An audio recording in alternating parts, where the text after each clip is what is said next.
Yo, Griff, what is up, man? Welcome back to the stream. You know, today is gonna be a good day. We got some good stuff planned.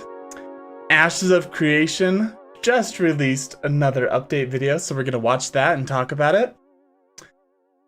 And I've been working on a couple things for our chess scene that I want to show off as well.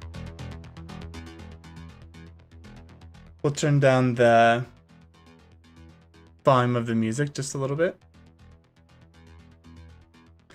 Yeah, I also fixed my mic. So you guys are gonna have to let me know if the mic is sounding good. I've been twiddling with the mic for quite a while now. So yeah, definitely let me know how that's going. So I think to start out,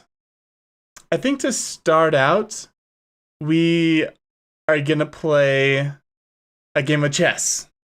And as always, we're gonna play until we win. But this time I actually mean it. So if we win the first game, then we're just gonna move on. But yeah. So let's get that going. How is everyone doing today? I put out a little post here. There we go. I put out a little post asking how people were doing, and people seem to be doing all right. I mean, it's sad, like, we got a couple people that are struggling, and this is just how it goes, right? Like, some days are the worst, and we struggle a little bit. But I'm really liking these posts. I love how I can ask you guys questions and we can like take polls. And it's interesting to see how people are doing. Am I the only one here? Yo, Josh, no, you're not the only one here. I'm streaming to Twitch as well, so there's some people over there. But Josh, I think you're the first one to comment on YouTube. But other people might be chilling with you. Lots of people just like to lurk, which is cool. When I watch streams, I rarely chat. I always just kind of lurk in the back. So yeah. Before we move on with today's program, everyone go get some popcorn, get a snack, sit down, and let's enjoy ourselves and have a little bit of fun here in our digital society. Nice. What up? Not much, man. Things are going really well. We're about to get hyped because we have some new updates. I want to show you guys. Yeah, lurking is fun. Hey, look, Jonathan's here too. I felt like a lot of people just love lurking, and that is cool with me. Like, part of the fun of streaming is chatting with you guys, right? So if you guys want to chat, I'm all down. But if you just want to lurk and enjoy the show, that is perfect too. Sit back, relax, and enjoy yourself. Nothing much ready to hear. Some news on AOC. Yeah. We're going to check out some Ashes of Creation news. Now, I am most excited for the Ashes of Creation news, okay? But we're going to start by playing one game of chess. So you guys, I don't know how into chess you guys are, but we're going to play one game of chess because I just want to show off my cool chess scene that I spent all this time making. And then we're going to hop over to Ashes of Creation, check out some of its updates, and go from there. I just wanted to point out this poll I did on Ashes of Creation almost had 400 votes, which is one of my biggest polls yet. Yo, Josh, thank you so much for the subscribe on YouTube. That's awesome. Welcome, man. Welcome to the crew. There's a bunch of us here. You can also come and join us on Discord. We're putting together a guild for Ashes of Creation, so if you're into that, definitely check that out. So, look at the dwarf race, guys. The dwarfs are struggling. I asked, what race are you going to pick in Ashes of Creation? Only 14% dwarfs. The rest were pretty balanced, but humans and dwarfs are struggling. I feel like elves are the epitome of fantasy MMORPGs, right? Like, everyone wants to be Legolas and just go and like shoot down some elephants with their bow. So I can see that, but I'm really excited for Orc and Tolnar. Those are my two favorites right now. So yeah, guys. You voted human? Yeah, I never play humans in MMORPGs because I feel like that defeats the fantasy part of it. But yeah, I know a lot of people always pick humans because they're the most relatable. Guys, did my music just stop? I think my music just stopped. Okay. There we go. Is that too loud, guys? Guys, be honest with me. Is the music too loud or is that a good volume? I want you guys to enjoy the ambience and the music. But if it's too loud, I'll turn it down a little bit. So yeah. I usually don't want to be a human bard. I usually don't, but I want to be a human bard. Yeah, the bard class does seem really cool. I wish Ashes would come out with a Forsaken-like race. Yeah, I think the Tolnar is going to be the closest to that because the Tolnar is like a mix of many different races. They're like part lizard, they're part like a corrupted creature, they're part elf, human, dwarf, orc. Like you can really do a lot of customization with that. Yeah, I think that would be really cool, Josh. Alright guys, sit back, relax, and let's check out our new transition here. Guys, how cool is that? How freaking sweet is that transition there? Wait, can we just watch that one more time? Let's just watch that one more time. So we're gonna play chess, right? Check out this awesome transition. I spent so much time making this. Ooh. It's kind of satisfying. It's got like the kaleidoscope effect going on. Okay, guys. As always, we're gonna play until we win. So hopefully that's one game. And then we'll move on. We're gonna play until we win. Looks like I'm starting out here.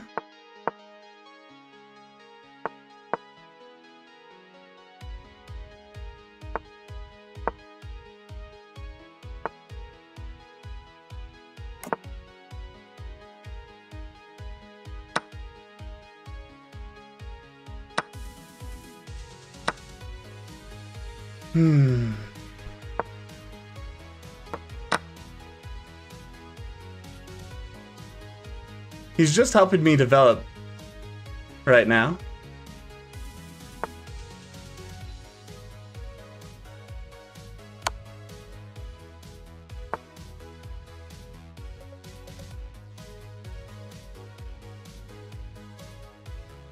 Let's see here.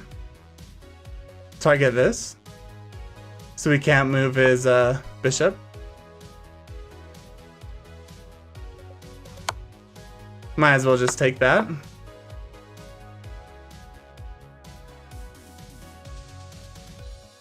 We're gonna start our pawn attack on this side. I'm a little bit more developed than him, but we'll see how this goes.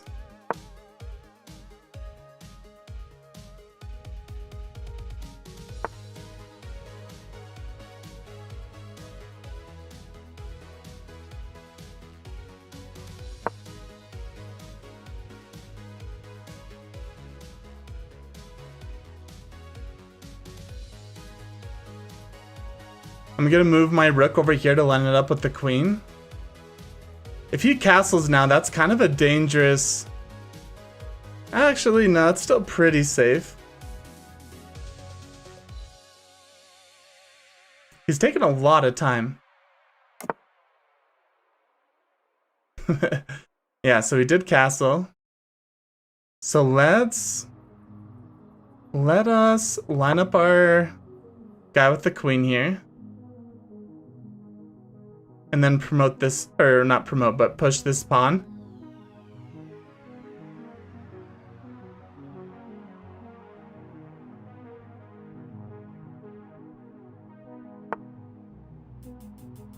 Gonna push this pawn.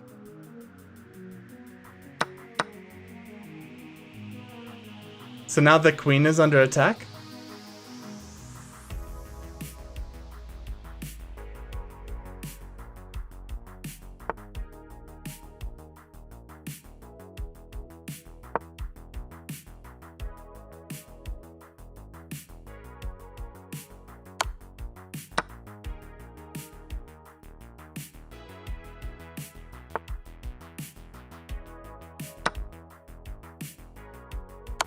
Yeah, that was a mistake on my part.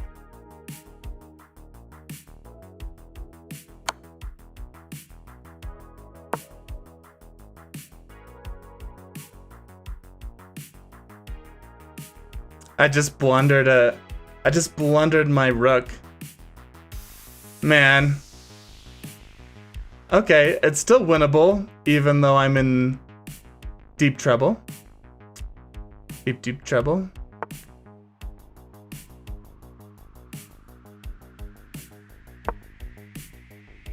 Cut off the rooks.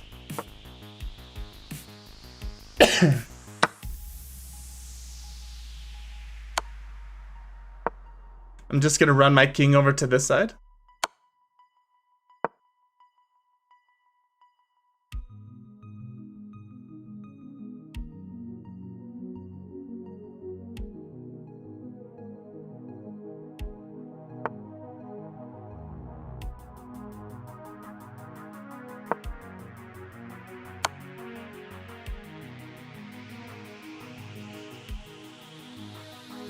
So he's forcing the trade of queens.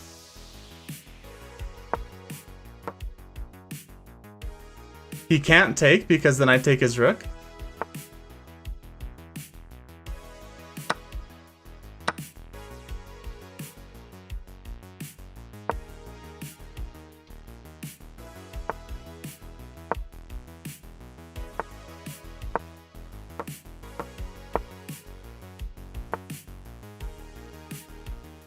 Yeah, I'm just screwed. And that's game, guys.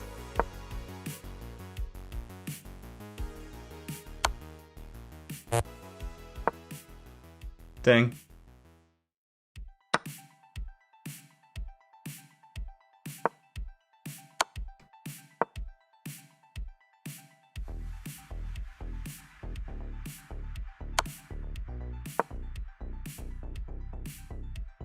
Good game.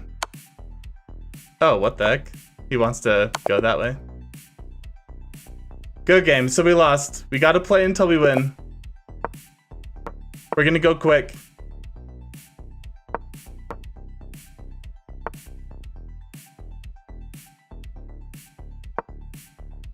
This is maybe not the best move.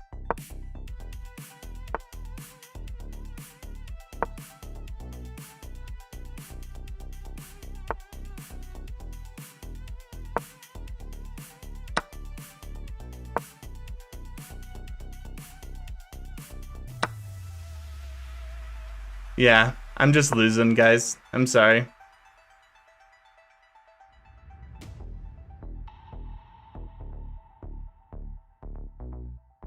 Struggling.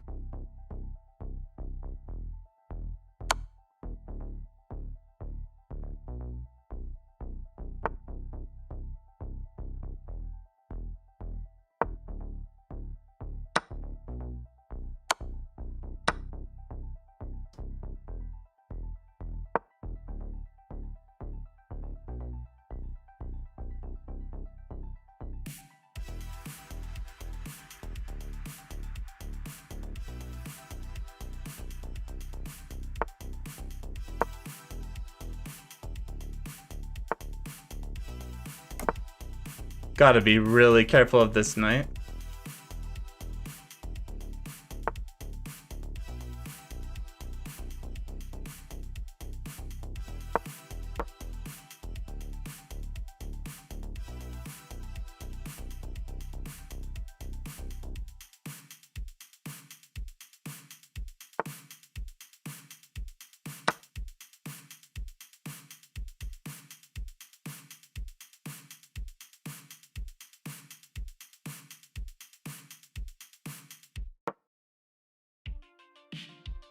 If he takes with this, then I get his rook. Yeah.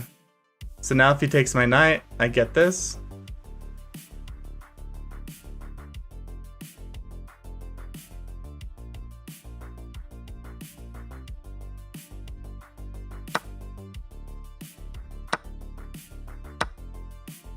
And I just blunder that. That works too.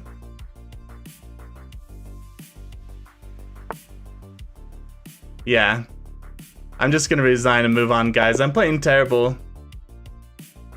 Let's hurry and get a good game.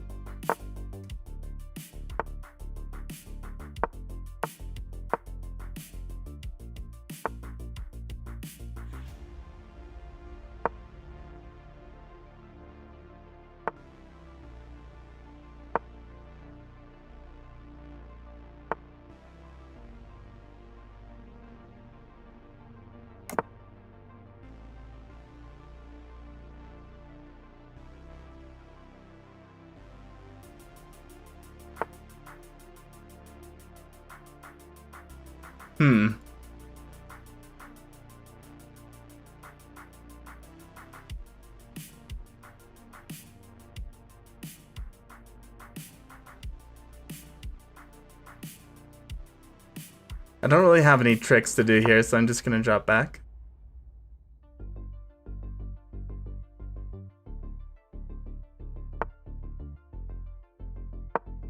Okay, he gives me this spot.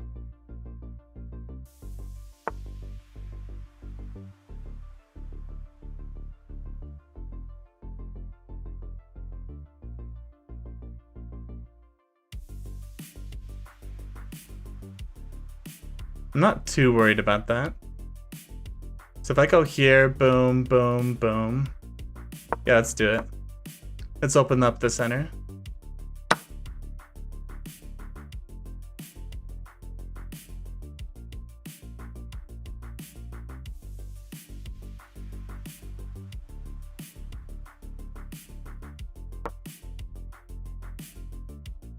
I could pre-move this. Yeah. It's a pretty decent move.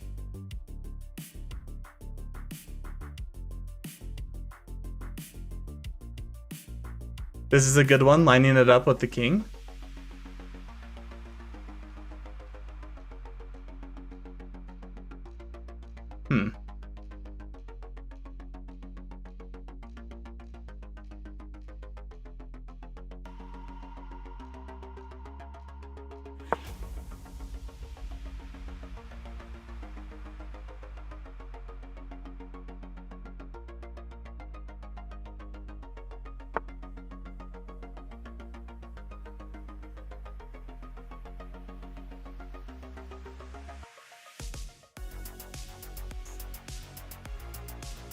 Gotta be a little careful here. Don't want to blunder this.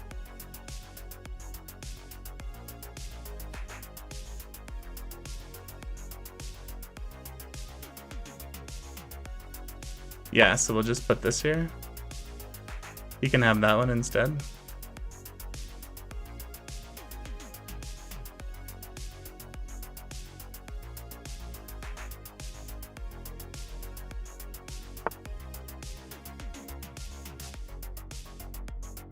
Why?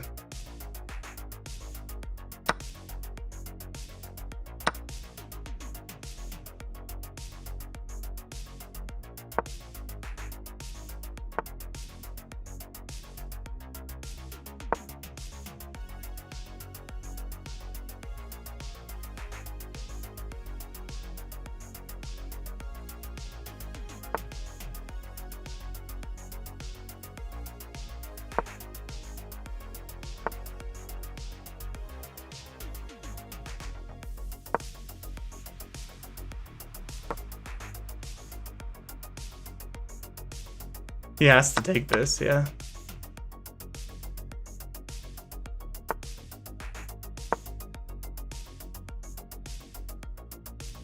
So now his queen's under attack, and I'm gonna kill this guy.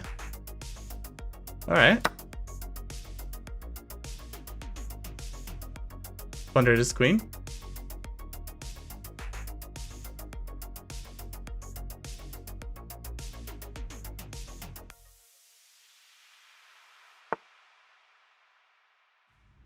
Let's take...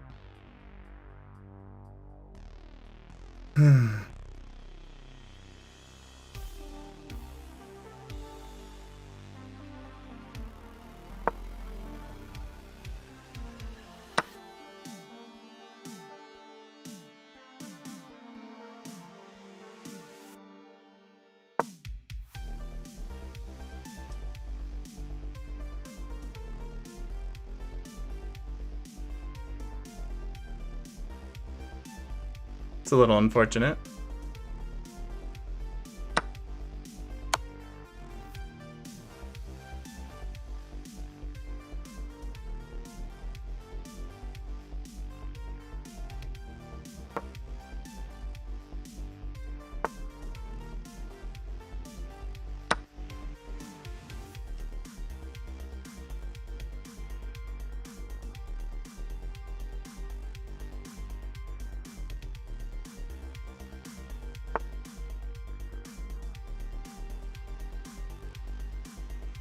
And this is just check.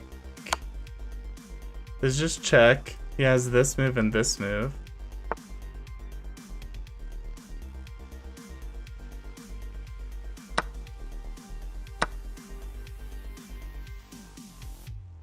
And I could just blunder that instead.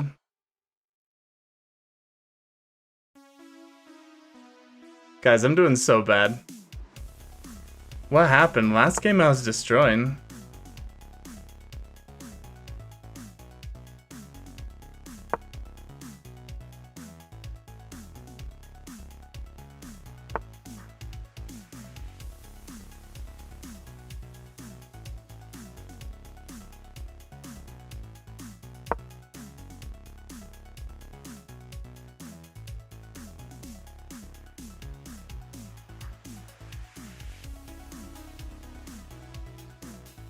I need to activate my king.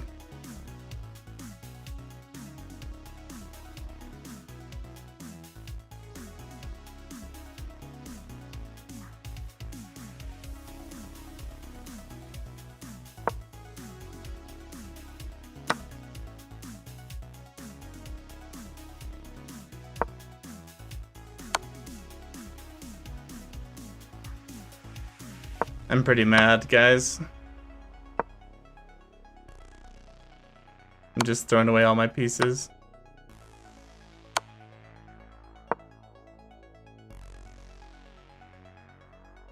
Yeah, it's like, it's just terrible.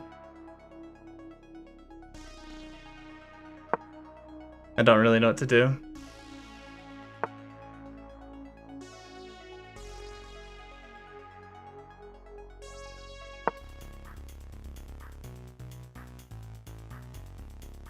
If he takes, then I take.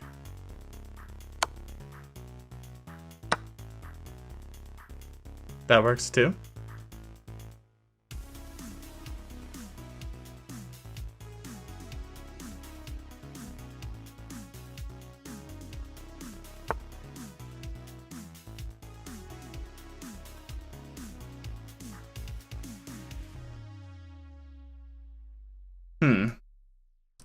How do I play this? Like this?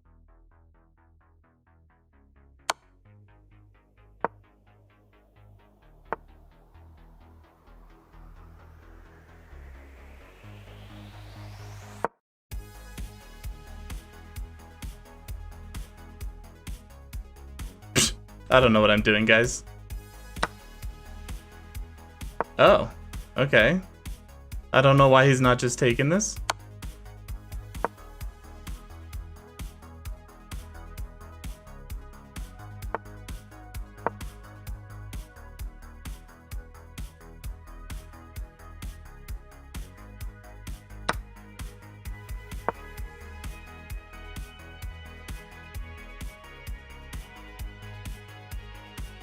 He has 19 seconds, so I could win.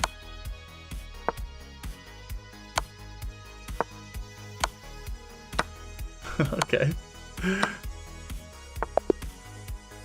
It's a draw. Guys, we have to win. Let's go. Don't worry, we're gonna be playing quickly.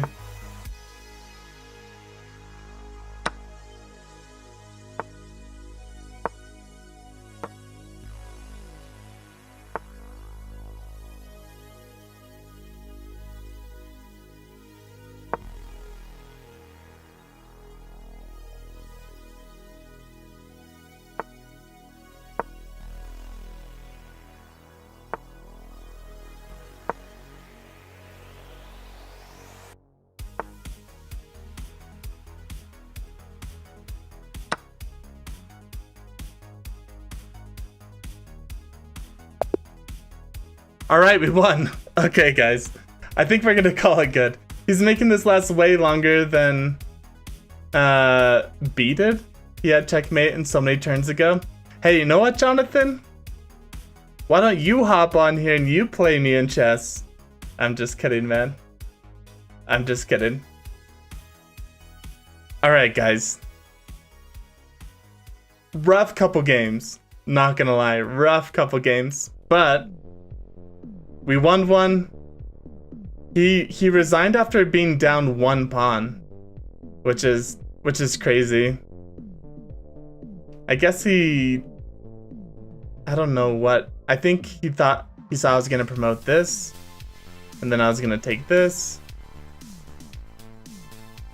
I don't know. If I promoted this, then his pawn just comes here, and isn't he protected? Needed my B, but also, I think that dude was trying to kill off every piece instead of win. Yeah. Yeah, he was. I don't know, he made some like really stupid decisions. Like I just hung so many pieces to him and he didn't take it, so yeah, I don't know. It's kind of weird.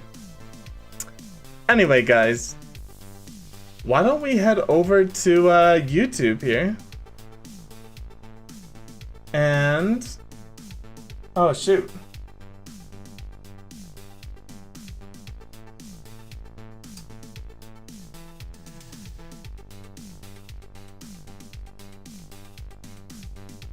My green screen light wasn't on, so it was not as good of a green screen. Should we check out the latest and greatest Ashes of Creation update? An hour and a half of pure goodness and joy for us to talk about? Alright, let's do this. Give me a second here. Before we start, let me just change what category I'm in on Twitch.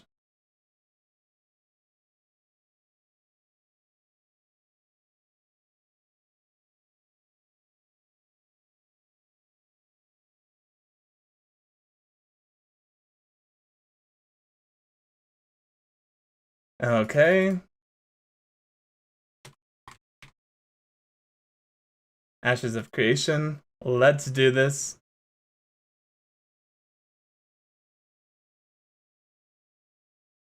Boom, bada bing. And hey, there, hope you're doing well. Thanks, man. Border Blog, welcome to the stream, man. Okay. Whew.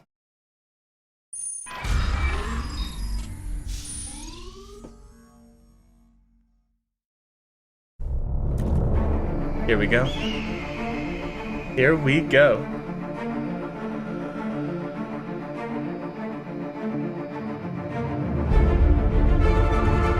Sweet, I'm excited for the story. The interesting story. Hello, glorious Ashes of Creation community. Welcome to our August development update. We hope that you have been having a wonderful month. I still can't believe it's August. I keep forgetting, oh yeah, we just had our Alpha 1 stuff. It's just madness. Yeah, Alpha 1. Steven? I am a bit mad at my recording this morning. I'm sorry, that's totally my fault that we were late. I wanted to, of course, record something. And when I jumped in, my recording failed to record 4 different times. And I was like, oh, I mean, each time it was successively like more angry. I got until finally it worked on like the 5th try, and I just had to calm and collect myself. What and is just, he like, using to record? it, you know, like just let it go. That's what I did. So you can try to hear it in his voice when the video comes out. I feel like recording your screen is not that difficult. I tried last night, and I tried to fit it. I tried to fit it in, and then I was waiting on something else this morning, and then something broke, and so I couldn't record what I wanted to record in the dev branch. I was at like 7 in the morning in the engineering channel. I'm like, this is broken and this is broken. Like, how did this go over one night, right? I know, over one night. There's just so many changes. Yes. But of course, thank you all for hanging out with us. We hope that you enjoy the fan art. And actually, we have a little bit of the fan art playing in the bottom here. But if you join us early in the stream, we usually always have that playing just so people can see it. It's crazy how much fan art there is for the game already. Of course, I'm Margaret Crone. I'm our community marketing lead here at Ashes of Creation. And with me, as always, is Stephen Sharif, our creative director.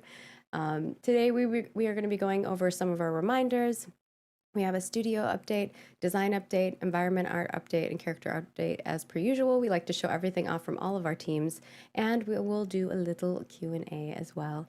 So thank you guys I always for like the putting in Q&As. your questions in advance. We always enjoy that. And if your question doesn't get answered here, our community team is amazing.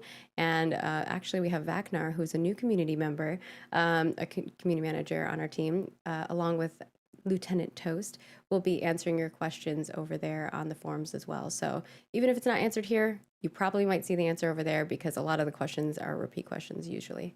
I see a lot of people, by the way, asking if we're in the studio yet. We are primarily in the studio, Yes. but from a recording standpoint, we don't yet have our recording room set up.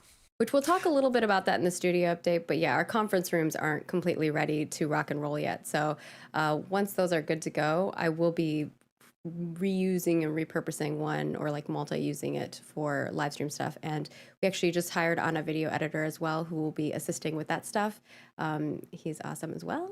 Good peeps. Oh, Yeah. I see Z says we need the fan art wall. Oh, we definitely are planning on having one in the community area, so don't worry.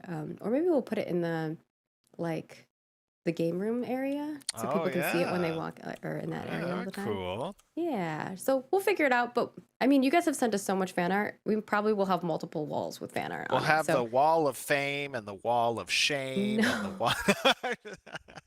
It would be fun to work for a company that had a game room. Crazy messages sometimes too, to say the least. But I'll get right into the reminders. First, I wanted to talk a little bit about web updates. If you didn't notice, we did have downtime last month. This allowed us to put in PayPal. We did a couple bug fixes as well, but primarily PayPal was the main thing that we were fixing as a payment processor. We know there's a couple different issues in regards to that as well. We're working to resolve those. And on top of that, we have web design for our support section of our site that's going to kind of incorporate matching it to the rest of our website. If you haven't noticed, that hasn't really transitioned over, as well as the forums, but we're going to start with the support because forums requires a lot more back-end stuff to happen. Beyond that, we're also doing back-end work that touches accounts and our SSO.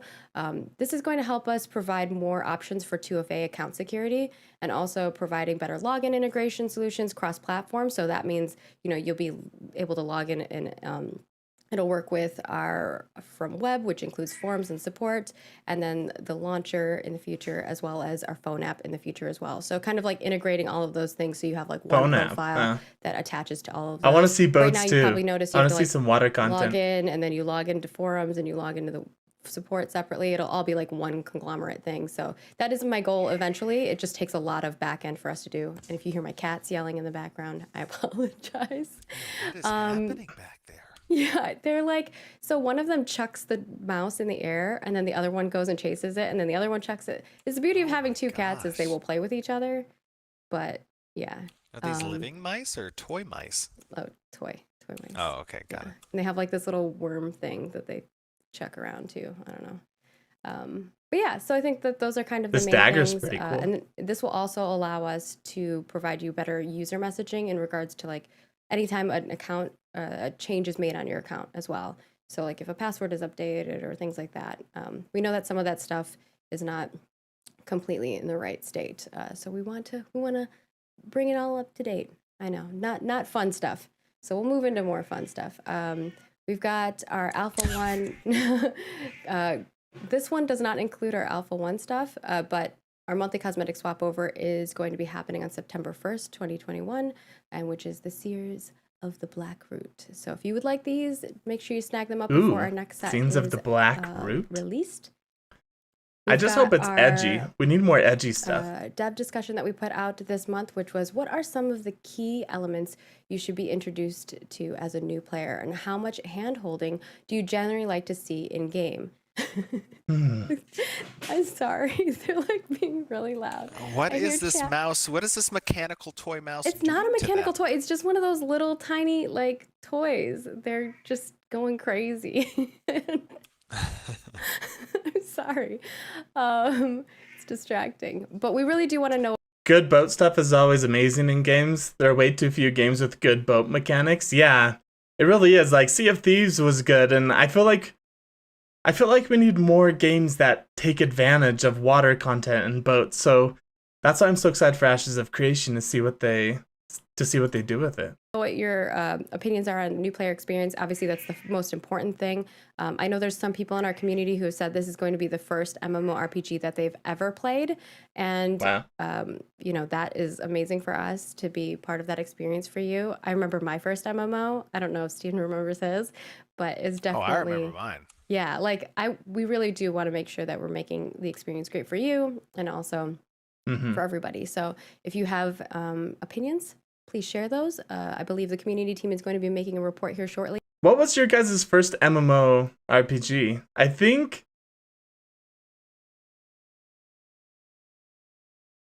I don't know. I played RuneScape really early on. I'm trying to think if I played anything before I played RuneScape.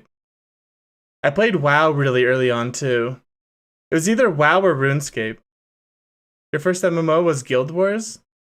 Did you like Guild Wars 2, Griff? So make sure you get those questions or those answers and I things re in there. I remember my first death in an MMO, actually. Ooh, It I was remember mine too. it was Neverwinter Nights on AOL, and I had just gotten a quest to go like seek out some dragon egg or something. And then I walked into this room and boom, the combat started and a poison cloud got cast on me, which was like a ninth level spell or something from this Dracolich. And I was like a level 3 rogue and it killed me instantly. And I was just like, oh, that's unfortunate. I didn't even know you could die because I was like 7 years old. I could definitely see that. And then you're like, now what do I do? Yeah, pretty much. um, and of course, next month for our September dev discussion, we're going to be asking you about the much anticipated character creation. So we would love, love, love you to get your thoughts in on Ooh, that. the We know character that a lot of creation. people I'm have really excited for opinions. that. So if you have opinions, send them over our way. In regards to our guild discussion, we had a My first MMO was honestly Star Wars Old Republic. Really? So interesting. Star Wars The Old Republic. That's cool. My first MMO was EverQuest. It was kind of fun, but I didn't understand it. I did play EverQuest too, but I didn't understand it either. Star Wars The Old Republic, yeah. I haven't played the MMO, but I played Star Wars. I thought it was called Star Wars The Old Republic, like the actual single player game where you formed your team together and you have like your droid and like you could have a gunner with you, or I don't know, like I played that game. question for you, which is what characteristics make an ideal member for your guild? How do you Mm. set and communicate those expectations and keep track of a member's performance against them? Knights of the Old Republic. There we go. Yeah, that's the one I played a whole bunch. Was Knights of the Old Republic. Now, this will help us a ton in regards to some of the systems we're building for guilds. So definitely go over there, toss your answers in because that is going to assist us in making that. And to tie that in, we have app integration stuff that we're going to be talking about next month. So we'd love for you to Guys, I'm really give excited us your for our feedback. guild. Beyond Ashes of that, Creation. we know that people have been asking about the content creator program. Remember that we are still hiring for a position. We had so many people interested in wanting to be part of this program. We want as many people to be in this program as possible. But what that means is that we need more. We need somebody to help manage the program. If it was a couple hundred people, I think I could manage it on top of my other stuff. But it is a couple plus thousands of people. So we do want you guys all to be part of our journey here and to help build our community and help build your communities. And our goal is to create a content creator program that is like nothing else that you have experienced at any other studio. It's really going to be something where we help build a community together, not only yours but ours as a whole. Yeah, I don't know. I'm still a Beyond little that, bit once we bitter do about hire not on a getting in. person, we are in our second round of interviews in regards to that. We have a couple candidates who look promising, so we'll see what happens in regards to those. And we'll be sending them over to Steven. I think a couple are already. And once we do hire on that staff member, not only are we going to have a content creator program, but we are building out a content creator training academy where people can kind of go into that first to kind of train you to get up to a speed where we think that you should be at if you're not quite at the point where we would want to give you. Guys, every time this is brought up, I have to complain about it. The idea that they're going to have an academy where they're going to train people on how to be content creators, I think that's so stupid. I think they need to focus on making their game and stop focusing on training content creators. Like, I think it's totally stupid. Yes, I have a chip on my shoulder because they didn't accept me into the program, but like I think it's dumb. I think them putting effort into making a boot camp. I rather them take that effort into making the game faster or making the game better. I don't know. I think it's pretty dumb. Yeah. An invite to the content creator program. And of course, there will be some people who just don't get into the program, but we'll always email you and let you know, what you can do to improve. Yeah. It's usually like, people who have no content. Like, they literally have no content on their website. I'm never going to join the boot camp, like 100%. The only reason I would join the content creator program is because they would give me early access to stuff. But even then, I got my chip on my shoulder, so we'll see. True, that effort could be used in more productive ways. Yeah, totally. Like, I don't think it's in a game studio's best interest to train content creators, especially when they say they have so many people applying to the program. That means you don't need to train people. You already have a saturated market. Like, YouTube is already saturated with people who want to make content for Ashes of Creation. So them putting their effort into this and hiring staff for this and trying to manage this, I think is just a waste of time. Website, like, Griff, I might be a little salty. And you have You're no right. YouTube content or no Twitch content. That's hard for us to look at your content and tell if you're, streaming regularly, or if you're making content regularly, or looking at the quality of your content. What if it's like MySpace content or something? I mean, you can be a content creator. I mean, we have some people who make comics and stuff like that. That's still content creation to some extent, right? I think it just depends on the consistency of your content, and like the quality is more so, the two things we're looking at. We're not looking at following and things like that. That's not. I know people have asked, like, how many followers do I need? That's not what we're looking for. We want quality and consistency. All right. With that, I'm going to toss it about that over one. to Steven. Yeah, MySpace still does exist. Hello. Studio updates. Absolutely. So I think we have about 70% of our team back into the studio right now. So things are going very well on that front. I gotta give a huge shout out, because oftentimes in a development scene, you don't hear about the IT guys or the system administrator. What is this fan art? And we have a very awesome sysadmin, a gentleman by the name of Jason Zimmerman, who has been doing a lot of work helping get everybody back into the studio, and he has been shouldering a lot of that responsibility himself, and he's done an amazing job. So Zim, if you're watching, the community sends you hearts and love. You are put a lot of hearts in chat for him. A lot of hearts and pogs for Jason, or as we call him, Zim. So things are going really well on that front.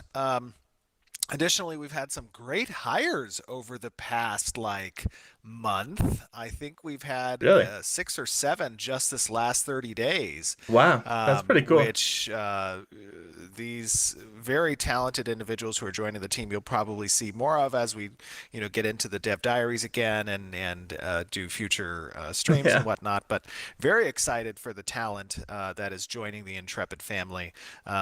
It's exciting to see, obviously, growth, but it's also very exciting just to see the sheer talent amongst the pool pool of candidates that we are now getting, as I think has been aided by, in part, you guys out in the community helping to spread awareness for the studio and for the project, and for helping to kind of retweet or share our job postings that we have available.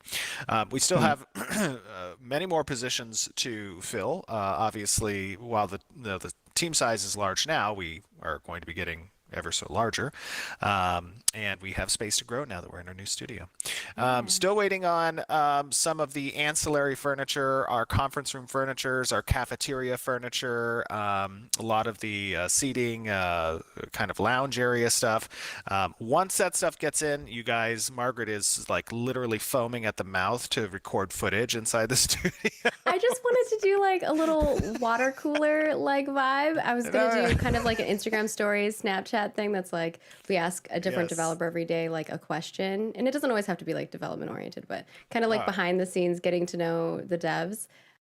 Steven's like, no, Margaret, no. Not yet. Which is funny. It's usually the other way around with me going, no, Steven. No. Let's make sure everything is tip top and in place prior to doing any sneak peeks in the studio. But yes, no, there's a lot of great content that's planned. You guys are going to enjoy getting to meet the team again. Obviously there's still some concern with regards to COVID and this Delta variant stuff, and kind of the issues we've been having here in the States. Hopefully that doesn't continue to get worse, but we're keeping an eye on it, and obviously our first priority is the safety of our team. But with that being said, we are super excited to get the videos rolling again, and move from out of this at home. I'm sure a lot of their time is getting everything set up to get going. But it makes me really happy to see them hiring people, because when a company's hiring people, that they're growing and it's like a healthy organization, right? So I don't know how he's gotten all this money, like how much money there's already like 30 people he has staffed, and I think he wants to bring it up to like 50 or 60. How does he have this kind of money? That's crazy to me. Home, a stream location to in the office, because that's going to be fun again as well. Yes, go ahead. We're like building out now that we have our new video editor.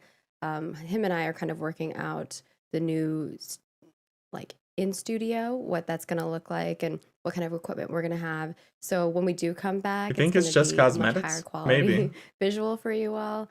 Because some people were like, I actually think this is higher quality from home, which makes sense to some extent because we were kind of using like a webcam from the office, but we're gonna have like proper cameras and stuff. So we'll be setting up some funded a whole year of development. Super exciting. By the way, you know what somebody reminded me of the other day, and I don't know if I mentioned it to you, but like, do you know we're only like 2 months away from Extra Life again? I know. Yeah. Well, I know. I'm planning for it. You better get those vocal cords ready. Are we doing some Disney songs again? The Disney song. Oh, I was so nervous. Like my heart was gonna jump out of my chest. I need to practice if we're gonna do that again. Oh yes, we need to start doing. We should some practice vocal a duet, lessons. Steven. I know. We need to practice a duet. Okay. That's what we need to do.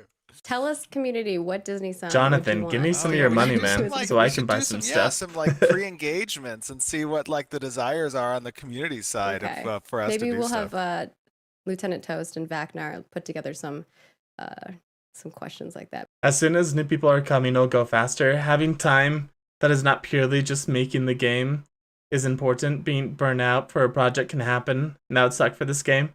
Yeah, that's true. I think it is good to have more people to share the load. And I'm like happy that they have a game room in their office. Like I think that's cool. I would want that if I worked somewhere. I spent a bit of money on cosmetics and Guild Wars too. Yeah, I have spent money on games, right? Like don't get me wrong, and I've bought cosmetics and stuff, but I still haven't bought in anything for Ashes of Creation yet. Even though I'm pretty set on playing the alpha too. Previous be some polls for you guys, yeah. Yes. Okay. So that's all. That's all exciting. I'm super excited for that. We have Glorious Gourd coming up too, because October's coming up. Oh, Halloween! One of my favorite Glorious Gourd holidays. Halloween, I love it. I can't wait to see the pumpkins again and all the jack-o'-lanterns. Jonathan, Community's crazy. Y'all create some amazing stuff. Yes. So that's all going good. Hiring's going well. So we have our huge kind of retrospective that we've been doing since August 15th.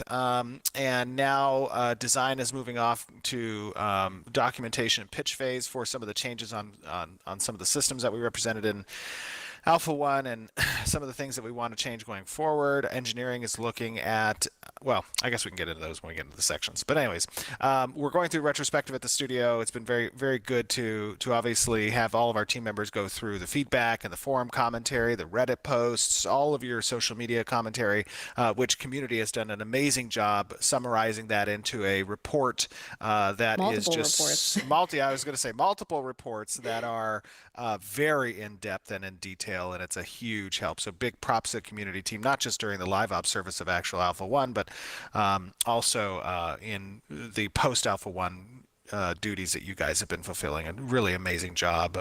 Sarah, Margaret, and Cody. Yeah. Adam. Adam, exactly. Peter. Yeah. So you got it. Thank you. Yeah.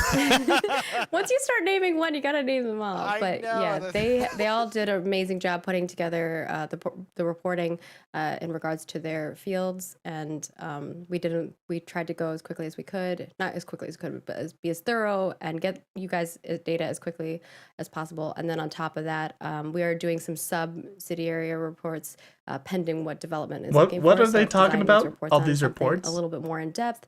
We are going to be doing those. Production's going to be. Is it just reports from like Alpha 1? All the stats and stuff they were getting from Alpha 1? Sending that list to us soon. But if they want feedback on something that you guys didn't really talk about, we may put out some little mini dev discussions just to the Alpha 1 testers in regards to that. Or maybe just broad. We could do them broader as well, maybe. We'll have to discuss that because I think it'll depend on if it's like something that's experience versus something that could be visually feedbacked. Does that make sense? Yeah. Like Yeah, if you I were think watching so. something and being able to get feedback versus like actually the feel of something. But yeah.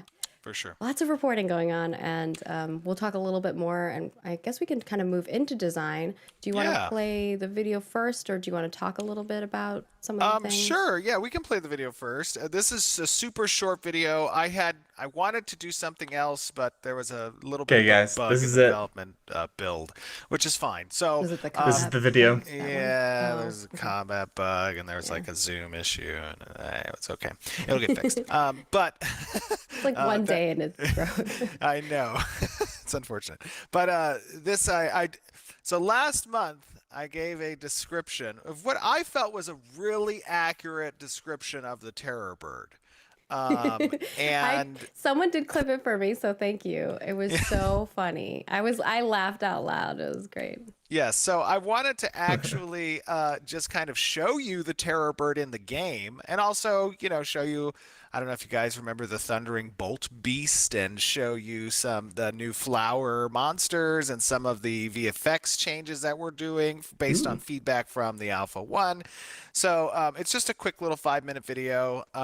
Cool. But of course, I know you guys enjoy that stuff. So yeah, we can start with that, and then we can go into design after. All right. Let's I'm do just it. remembering when I designed the Thundering Bolt Beast, Steven's like, Margaret, what are you doing? Yeah, I was like, oh my gosh, that tail, Margaret. Like, you're going to give one of the animators a heart attack. How many joints are needed for each of those little wings? Yeah, this is when we transitioned over to like we have to use the base models for everything.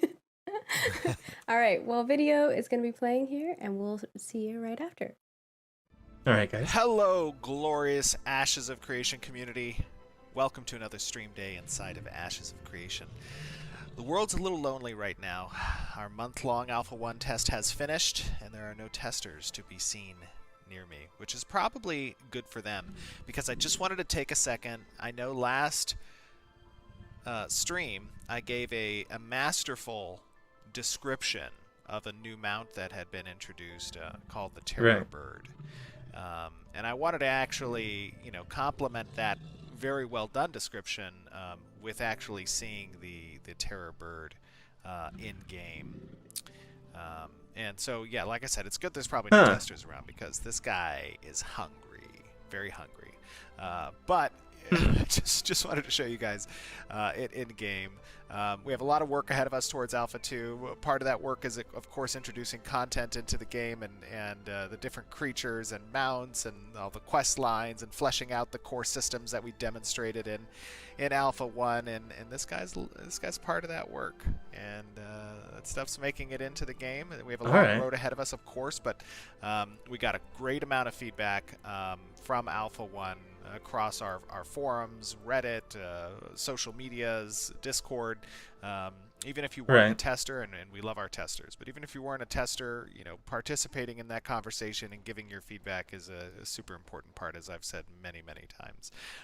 But yeah, of course, take a look at this guy. He's pretty cool. We're going to have some variants of him in soon as well. You may remember, actually, I think I have one more mount I can show as well. You might remember... Guys, how do you feel about the bird? Remember, in the past, we showed off... I think the bird's like all right. I think it looks pretty good. It feels like it fits in the world. It's a bit more realistic and stuff. I think it's good. I think it's good. And I feel like maybe he's just on one of the base models, like early level models. But what I really want is like these big mounts that have like they're like glowing. They just look freaking crazy. Like the raptor bird is pretty cool. And I think the detail is nice, like the feathers and everything look really good. But I don't know, like I feel kind of meh. How do you guys feel about it? The thing that I don't like about the gliding bird is that it swishes its tail as it moves too much. Oh, really? I didn't really notice the swishing tail. And I wanted to actually, compliment that. Not all mounts need to be over the top. Yeah, agreed. That very well done description with actually seeing the terror bird, of course. But we got a great amount of feedback from Alpha 1. I don't know. The tail doesn't bother me too much. Reddit, social medias, Discord. Even if you weren't a tester, and we love our testers, but even if you weren't the tail doesn't bother me too much. Participating in that conversation and giving your feedback is a super important part, as I've said many. But like, if you look at this, could a bird this size actually hold up this guy? Yeah, probably. I mean, he's in a full suit of armor, but yeah, I don't know. I think it looks good. I think the head looks really good. The feather, it kind of seems like a ratty bird to me, but yeah, not this mount. The next one. Oh, okay. Participating in that conversation and giving your feedback is a super important part, as I've said many times. Okay. But yeah, take a look at this guy. He's pretty cool. We're gonna have some variants of him in soon as well. You may remember, actually, I think I have one more mount I can show as well. You might remember in the past we showed off some of the model work under the Thundering Bolt Beast, and now his animations are complete. Our masterful animator, Bradford Constantine, I think, did the animations for this guy. I like to call him the Chicken Runner. Oh, hey, this is the new one they were showing stuff of. He kind of runs to me like a chicken, a little bit. He's just kind of striped, enjoying He life. does look like a chicken when he's running. The world of Vera. And he can sprint on land as well, I believe is one of his initial abilities. Let's see. Oh, yeah. The tail is really long. But something that's cool about these guys, particularly these types of mounts that have the ability to glide, is, of course, you have to level up the mount for it to get a greater glide distance. So initially, it might not be super capable of gliding. Let's see. Hold on. Let's see how far I can glide. All right, here we go. Wait for it. Wait for it. Okay. And oh, look at that. Okay, not too bad. Not too bad. That glide, I mean, for not having been leveled up at all, the glide's pretty good. But as you level him up, he'll be able to glide further and further and further and further. It kind of just seemed like it fell. Manage, of course, as you know. It kind of just looked like it fell in style. It pulled like a Buzz Lightyear. It didn't really glide at all for me. It kind of just like floated down to the bottom, which I guess is good. Like no fall damage or anything. An ostrich could hold this? Yeah, like Swiss Family Robinson style when they're racing ostriches. Possible. Ostriches can kick like crazy. This bird looks beefier, so I think it would work. Yeah, I think so. If you manage to become a mayor of a metropolis or the king or queen of a castle, or if you get this guy as like a limited time drop off of a world boss, then you'll have the ability to be amongst the very few who can fly him. Ooh. And when he flies, he is majestic. Okay, this bird looks so much better when it's flying. how all the wings down its tail, they all flap. It looks so much I better. love the cool tail and all the Yeah. wings on him. It is pretty awesome, this guy. So yeah, just wanted to jump in, give you a look at some of these creatures. Of course, you guys saw some of the combat changes that we did. Oh, I got some flowers down there. Hold on one second. We're going to be continuing moving forward with those combat changes. One cool thing. Yeah, I want it to move sort of like a Chinese dragon, you know? Like the tail, it seems like it's limping through the air a little bit with the tail animation. It'd be cool if it moved a little bit more, I don't know, a little bit more like a dragon would. But when it's walking on the ground, the tail looks terrible. I don't know, it looks sort of like janky and glitchy. But when it's flying, it does look a lot better. Thing you might see as well is some of the adjustments to our visual effects and just art overall, right, as we move forward. For example, this Radiant Burst, we get a lot of feedback about the sparkles. And in the first pass, of course, sparkles are easy to do. But now that we've had some time initially to kind of look at that feedback, you'll see the Radiant Burst effect has changed to something a little bit more indicative of what effects are going to look like going forward. I love this plant creature. These flower monsters are pretty cool. Their petals just go flying. Oh, Yes, the death so animation was awesome update, too. In the empty game world of Ashes of Creation right now as we continue development towards Alpha 2. But I will see you guys back on stream here in just a little bit. I want to see. Sorry, guys. Like, I just want to go back a little bit and check out these particle animations.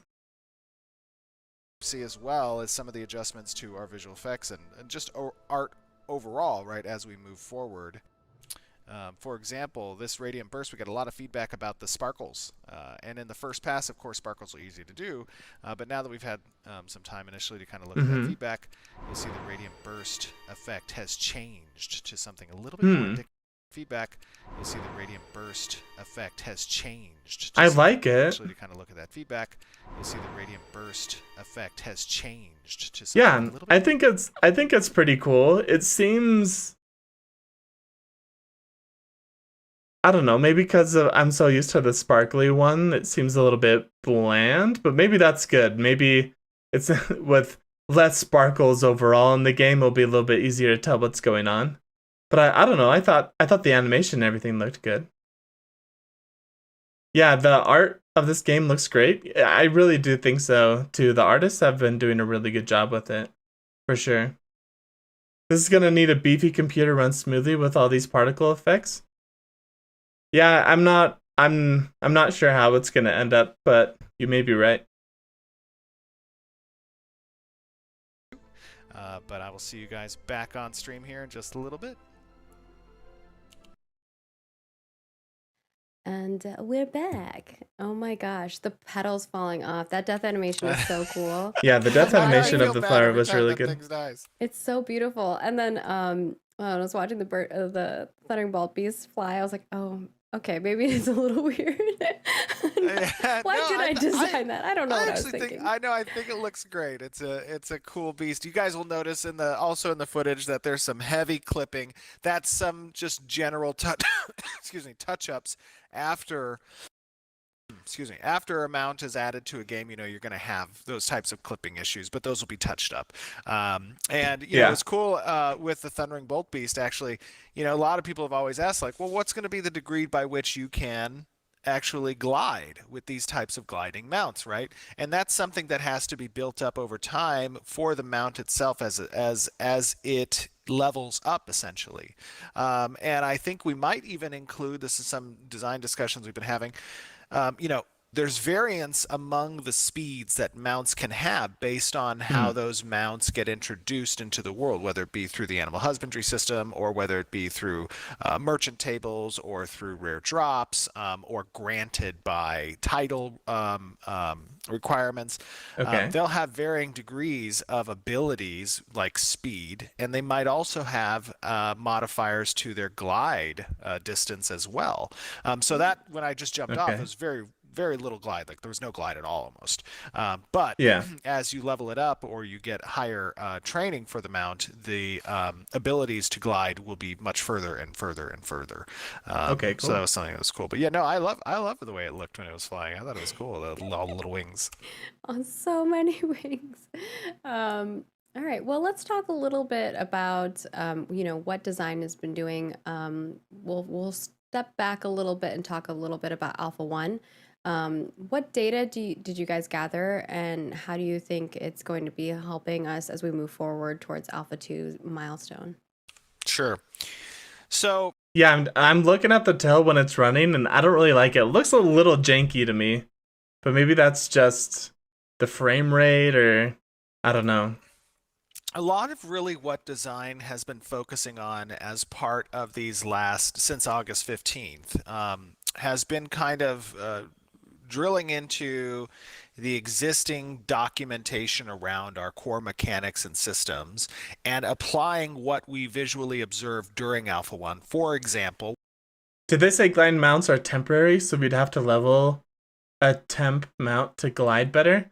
I think they're saying that mounts are there's going to be a mount skill tree as well, and you have to level up the mount or get a rare version of the mount to further extend the skill tree, or yeah, like better drops, better mounts of the same type of mount can give you better glide effect or even run faster. I think that's what they're saying, is that the mounts are more detailed than you just get a mount and then it stays that the whole game. Is like you can customize your mount. It can, I believe it can carry stuff for you too, your mounts.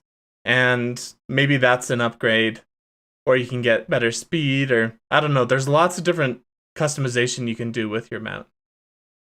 one of the big systems obviously is combat, right? Combat is a very integral component of any MMORPG. It's the most tactile interfaced with system in the game. And you guys saw some of the initial combat changes that we were able to roll out during Alpha 1. But now as we move forward towards Alpha 2, we're really going to start expanding, fleshing that out further, adding additional polish for those, because there's a lot of subtleties that go into combat, right? And many of those Mm-hmm. subtleties have to do with UI and how we present information to the player.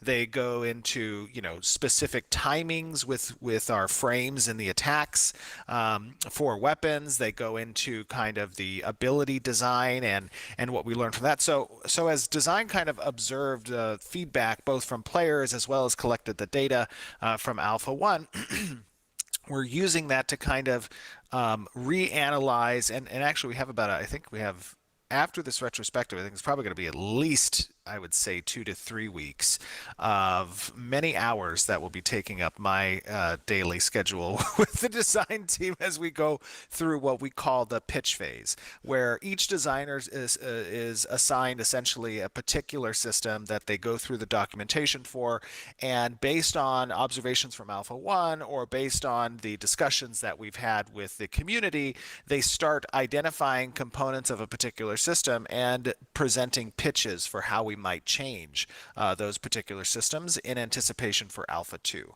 And then that pitch gets presented to myself and Hmm. to our design quorum and to the other designers, where it's then open for conversation and discussion. And obviously, it's very helpful to have the documents that community provides the developers so that we can get a good summary of what's out there from a discussion standpoint amongst the community, and we can incorporate that as part of our internal reviews of these systems and those pitches.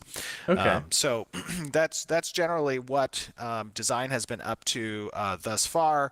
From an actual implementation standpoint, there's some additional components such as tool request to engineering, helping to flesh out additional parts of the world map as we're moving towards Alpha 2. Obviously, it's a significant expansion of the world. So that's going Oof. to incorporate So cool. everything across the board, from design, from narrative to world pop to level design to fleshing out itemization and additional resource components.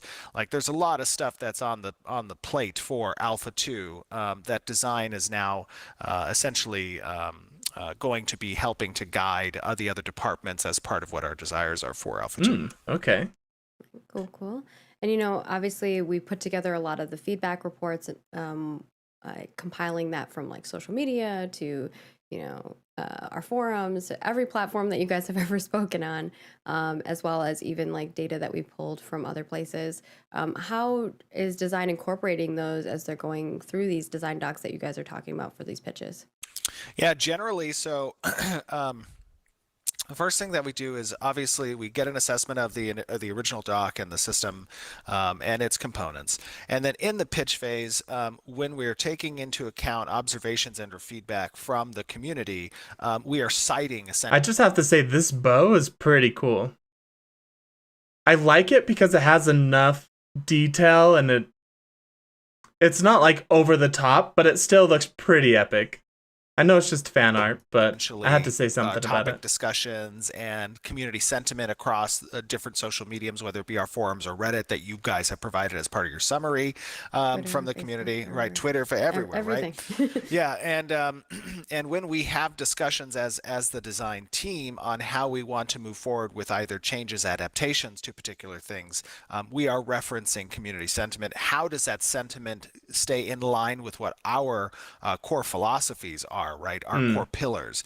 Now, a lot of people have said we got to be careful. You can't listen to obviously everything that the community says because there's differing opinions out there, and I think that that's not lost on us. Like, we're not looking to fundamentally change the identity of Ashes of Creation through community feedback. I think we've kind of laid Yeah. out what those pillars are. We have gotten buy-on from the community with regards to does that resonate with you guys, and then now we look to increase essentially the positive reception on these core pillars without changing fundamentally the idea or the design of the Yeah, game, so to it's speak. like this Yeah. is what we're creating and the product that we're creating. But if we can resolve some of these problems and these issues that you all are worried about or encountering with the design that we have, and still keeping to what we're trying to achieve, I think that's totally, obviously Oh, for sure. we would want 100% to do that. It builds a lot of confidence in a company when they talk like this. They're like, "Hey, how you guys feel? Like we want to include you and make sure we resolve your issues with the game." Like they're including us in the process, and just the fact that they're talking to us in these live streams every month, and I don't know, it builds a lot of confidence for the game moving forward. Cool. You talked a little bit already about what the design team is doing, but in regards to the engineering team, obviously, until they get those design docs to be able to start, going deep into those systems, what are they doing in the interim? Um, in the interim, I'm sorry, say it one last one time. I had an emergency text. Say It's the okay. question one more time. You talked a lot about, or quite a bit about what the design team is doing specifically, but obviously the engineering team is kind of waiting a little bit on some of those design docs. What are they doing in the interim whilst they wait Absolutely. for those? Well, there's no There's so no waiting, I know. yeah, I was gonna say. So they have their tasks for Alpha 2 as well, and that relates kind of to the outstanding feature work that's required and present still for the systems that we'll be bringing online in Alpha 2, right? So Yeah. as we've said in Alpha 1, and what a lot of people saw as you were watching Alpha 1, those are core systems. Those are the core functionality of those systems. But there's additionally outside of that core functionality, there's obviously bells and whistles. There's expanded functionality that we want to have present. There's optimization work that needs to be done.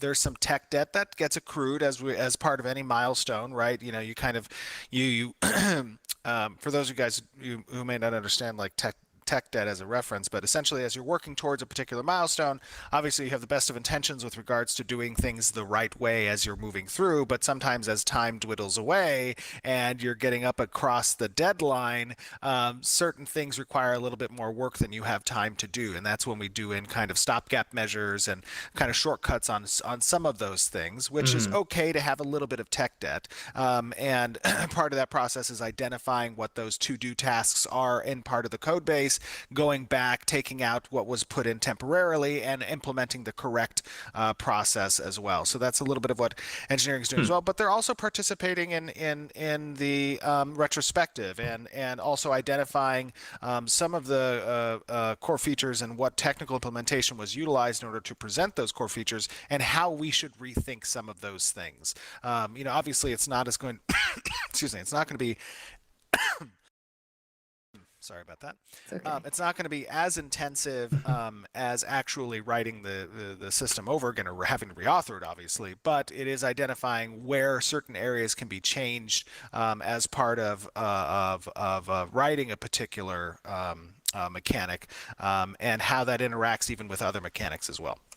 He doesn't have COVID, you guys. He's just No, I'm Steven fine. has had a cough I'm sorry. forever. Like, Yeah. you just kind of have that, right? Like it's a Sometimes I just talk too much, honestly. I think it's just I just get a dry throat, and the more I'm like talking, the worse it gets. and yes, it's not wine in his glass, it's water. Yes, the water helps. You always drink it out of like what looks like a wine glass, so people are like, "Is he It's a drinking goblet. wine?" A goblet.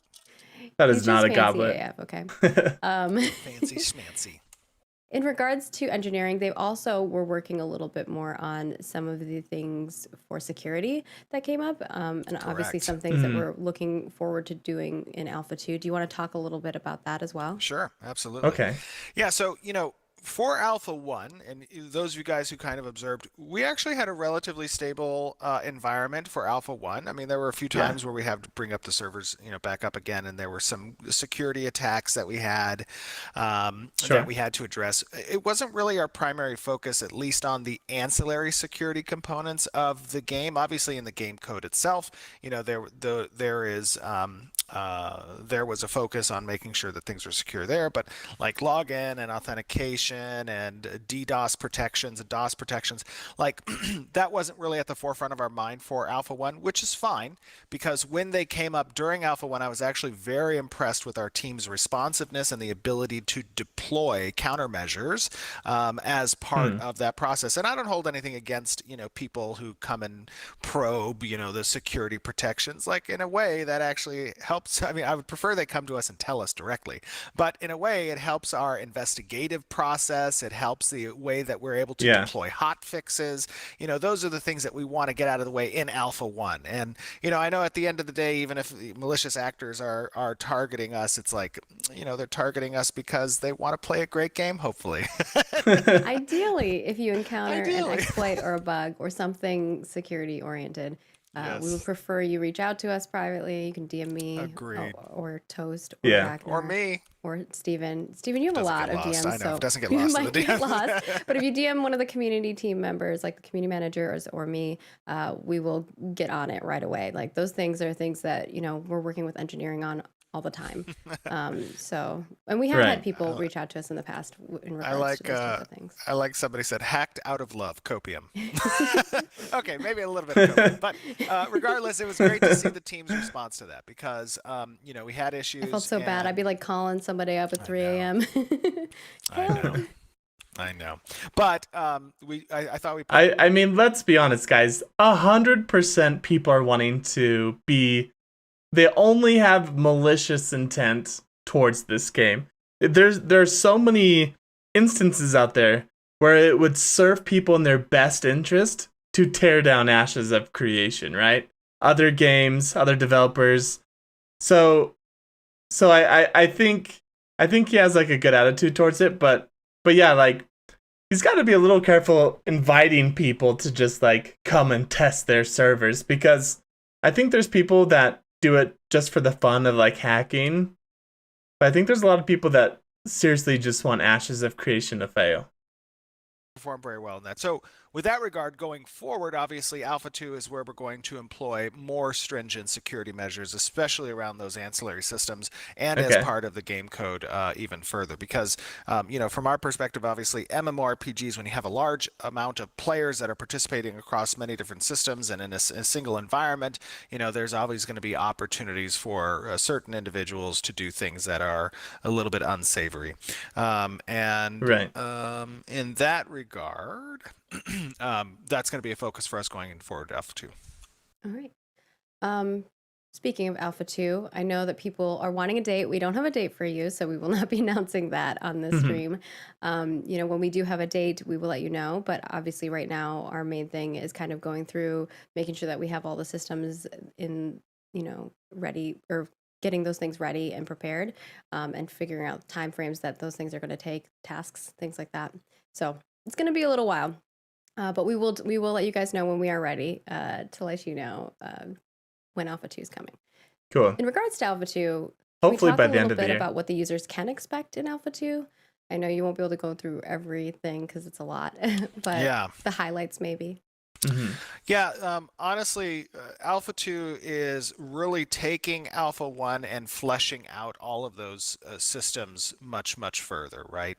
Um, So one of the main things is going to be obviously node progression outside of just stage 3, perhaps up to city, if not metropolis stage for Alpha 2. Wow. Um, Another component is going to be drastically increasing the world size, and that incorporates obviously a significant amount of other work, such as all the quest lines, the level of progression, incorporating secondary archetype choices, having augment capabilities as part of the combat system and the skill trees, Right. incorporating the weapon skill trees as part of Ooh, that, sweet. having a vast array of diverse creatures to select from, having some more of the spawner influence and changes that get adjusted in the world based on node progression, incorporating more of the parent vassal system and how nodes interact with each other, expanding out the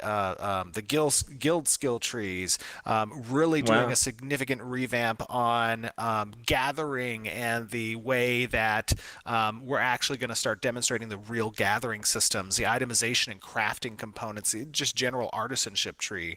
Um, Sweet. those are big portions of what needs to be done, but also dialing in on things like diminishing returns and the way that buffs get applied and or debuffs get applied, the types of the types of status effects and status conditions and how they're represented to the players.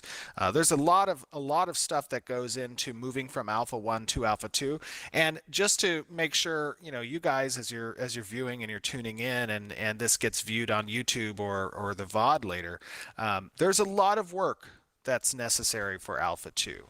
And with that regard, of course, we're going to be keeping you up to date, and Margaret and her team are going to be keeping everybody up to date and interfacing with you guys as we move forward. But from a amount of work standpoint, there's going to be some time here where there's a little bit of downtime. We had a lot of kind of showing of what's happening behind the Mm-hmm. scenes, and Alpha 1 itself, and was no NDA attached to that, and you got to see players in the world, and that's all great. But now we really need to heads down focus on Alpha 2. We have a lot of work ahead of us. All the teams have a lot of work ahead of us, and there's going to be some down period between Alpha 1 and Alpha 2. There will still be some spot tests. We'll still invite some of the testers from Alpha 1 back to to participate as part of those spot tests become necessary, dictated by our developers. But there's going to be some patience to be had, Oh and no, guys. as This is we as terrible we spend the news. time that's necessary to make sure we're getting things right and are incorporating the right feedback that we received during Alpha 1 and stuff. Yeah, we just really want to set expectations. So basically, he said it's not going to happen until next year. So it's going to be a while, guys, for Alpha 2 to come out. Shoot, I mean, it is a lot of work. They're bringing on a lot of people, so hopefully it'll start going faster the more they hire people. But still, I don't know. I just want it to come out sooner. But I want a good game instead of jeopardizing that for speed. Yeah, people want Ashes to turn out to be another Chronicles just so they can be like, I told you so, herp derp. Yeah. And let's be honest, there's still a chance it might not succeed, right? As sad as that'd be, we haven't seen the full game yet, and we don't know. We don't know. Speaking of quests, this game has some pretty open quests. They feel like a bunch of tasks rather than a story, which makes sense for the overall story of this game. Yeah, they've been really stingy when it comes to the lore of the game, too. Like, I think we kind of generally know the story of Ashes of Creation, but it's not really a story. It's more just like the facts of Ashes of Creation. So I definitely agree with you. I think, and maybe that's something that they don't really care about right now because they're just trying to focus on systems and gameplay and stuff. And then later is when they're going to focus on animations, art, story, all that stuff. But yeah, I can agree with you on that. expectations. And when we are ready to tell you the Alpha 2 date, we will. But in the interim, we will be continuing to do our monthly updates. You guys will get to see the progress. I think, I'm even looking back and seeing a lot of what you guys say already is like, you've watched the journey, and it's been pretty cool to see that. It's gonna be even crazier because we're gonna have some really cool stuff come online, and so you're still gonna see those systems as they come online and piece by piece, and of course new art and like just basically everything from our teams. I think you'll actually see more stuff from design, especially as we move forward, because now Alpha 2 is really where a lot of those other systems are going to be starting to come online that, we're very much in engineering's field, and so we can't really show you what engineering is doing. Although McP has offered to show me code, I was like, probably shouldn't show that on the stream. But yeah, we do have lots of cool things for you guys planned. A lot of dev diary stuff will be coming back online once the studio's ready and Steven approves that I can start recording in there. And yeah, we Cool. just got a lot of cool things planned. So even in the interim, we will continue to share updates with you all, and even some more behind the scenes stuff once the office is ready for that. So with that, I think we're ready to move on to environment if you are. I am ready. Okay. The first thing we want to discuss actually in regards to the environment update is that they are currently working on terrain and node R&D. Okay. Before I even show you guys some of the art stuff that they've got for me to showcase, do you want to talk a little love bit this about section what too. that research and development is and how that's going to be incorporated into the game? The R&D for, I'm sorry, you cut out for me. Terrain and node. Oh, terrain and node. Yeah, absolutely. So, as you guys saw in Alpha 1, the nodes weren't super visually aesthetic, right? They were functional. They had the buildings placement. They had NPCs that spawned. They would grow in size. The territory of collection for experience would change. The base functionality of the platform technology and how they're procedurally generated, that was functioning as well. But from a terrain perspective, essentially the plug of terrain and how the terrain changes when a node advances, making sure that it's seamless at level 0, making sure that it has foliage that's properly placed, and when you get into the layout, having some height changes, having different materials for the roads, and just kind of spending time on prettying up the nodes. Part of the R&D component is obviously going to be examining how much we can change the terrain and make it very seamless when it's set in the world for the node itself, but also extrapolating out from just stage 3 into stage 4, into a town, into a city, and eventually a metropolis. A lot of R&D is going to be placed in not just how we achieve those larger footprints of the node itself, but the location and placement and what parameters design has to set as part of the platform tech for particular buildings. Speaking Specifically, of design, I saw a prototype that one of them did, and that was pretty cool. They were like prototyping some you of the mean node the stuff. Bucky Collins Show did us. a great job using very I think he was using Java to create this so on the world map of Vera, right, he has these locations set for every single of the 103 node locations. And then he's incorporated a point system to determine the value of each essentially district, each parent node, as it absorbs other nodes. And through that we can run simulations over and over and over and over again to play out the way that nodes are going to move. Like, for example, I guess I really shouldn't give that information, but No, come on. This Give stuff it to in the us. back end, which is predetermines essentially how nodes progress from a territory standpoint.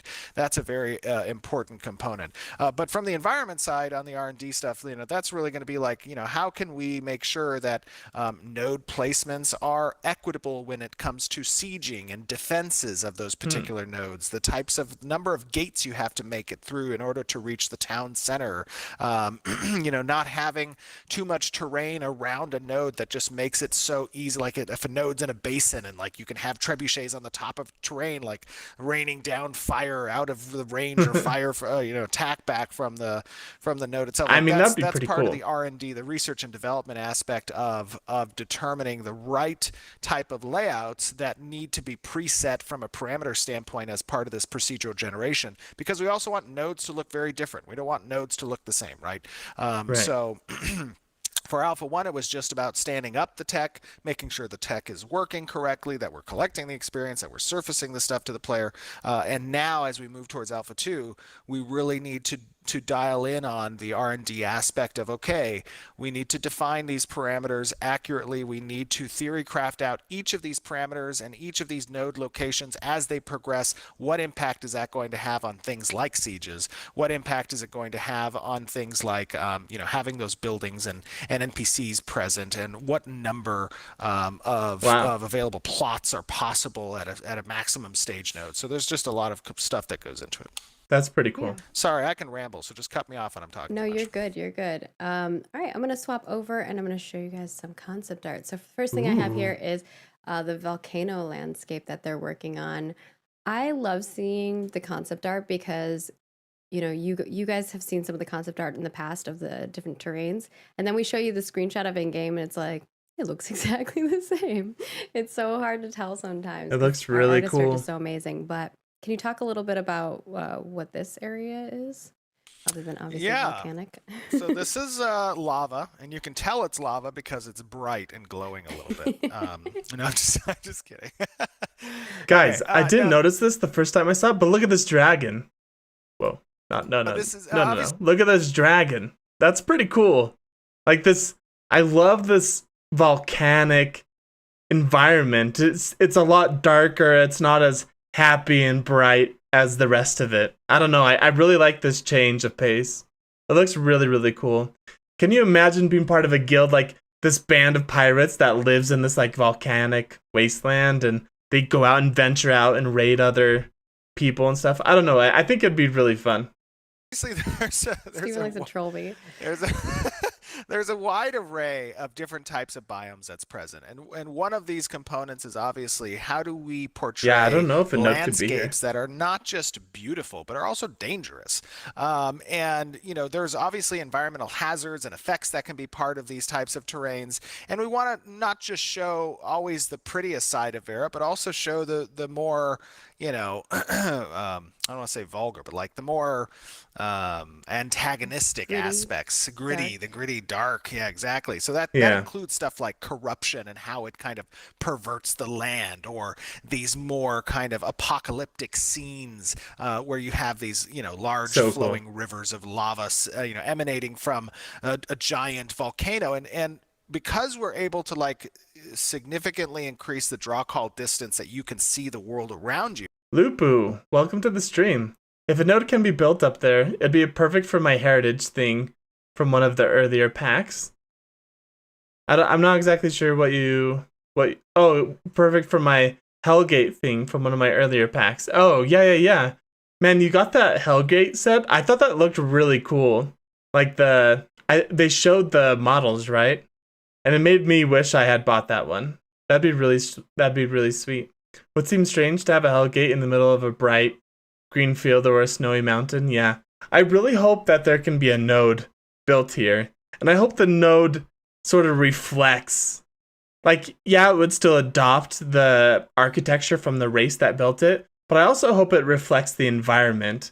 It looks like it's made out of like lava rock and stuff. I think that'd be really cool.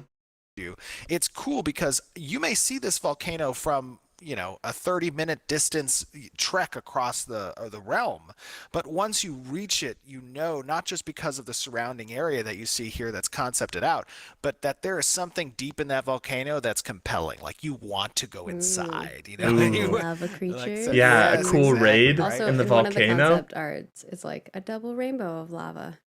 Yeah, absolutely. And I Double think the rainbow. great thing about these types of concepts is they're not just identifying the specific biome, but they're incorporating the type of perspective you want to have with those long draw calls, right? With being able to see that mountain at a distance, or having the, the world lighting break through the clouds. That's Ooh. present there.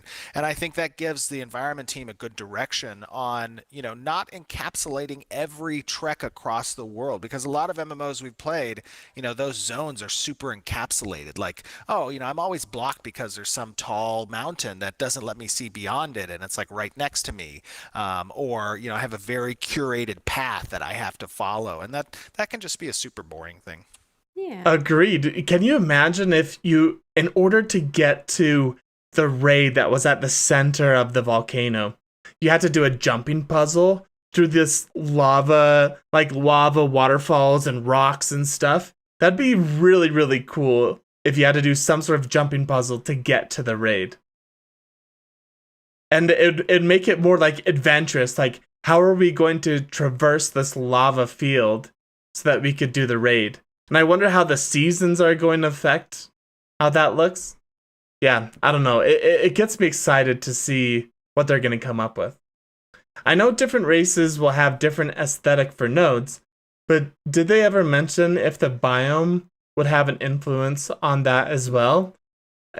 He didn't really say it outright, but he did talk a little bit about how the node should influence the structure of the biome. Like, as the city grows bigger and bigger, are they going to have to cut away stuff? Cut away out the side of a mountain, or have bridges over rivers? So I don't know if the aesthetic's going to change too much with the biome. And I was hoping it would, right? Especially in this case, having a cool lava biome. But I think the node will affect the biome, at least. Yeah, I don't know. Like, maybe that's a level of detail that's just too complicated. Like, the types of trees in an area is how they build the buildings. Like, the wood changes or the stone changes depending on what area they're in. But yeah. I don't think they have yet. Yeah. Lupu, parkour, let's go. Yeah, I think it'd just be such a great idea. Yeah. If there's a waterfall, there better be something hidden behind it. No. That's right. And of course, Stephen talked a little bit about the different nodes. The first thing here I'm going to show you is actually a bunch of props for the Dunir. We're building out more things. So we have, this is actually a fireplace. It's work in progress one. So maybe next month you'll get to see the final of it. We've been showing a lot of the different stuff that's going to be in houses and in nodes. This is a podium that you'll probably see in a town. And then we also have some bridges. You can see a couple different variants of bridges here.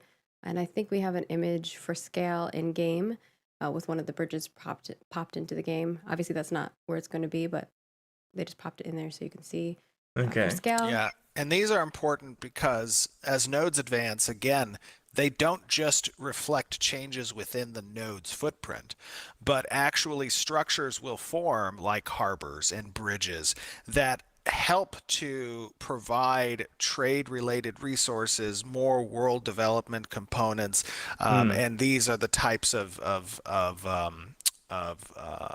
structures you're going to see develop alongside the nodes in the world. And then Really we have cool. signs, and then as well as a defensive barrier, one of the defensive barriers that they're working on. And then I will show you that, I think that's the back side of it. They've been making a lot of stuff for the Dunir dwarves, right? Like, I want to see some of the other races too. It surprised me if the lava area was just a raid zone and not a notable area as well. It just screams end game content. Yeah, I think it would be. I would love to see a node be part of that. Because you'll be able to like set up defenses and stuff whenever your freehold is, or your node is attacked. Empyrean ones here are the next ones.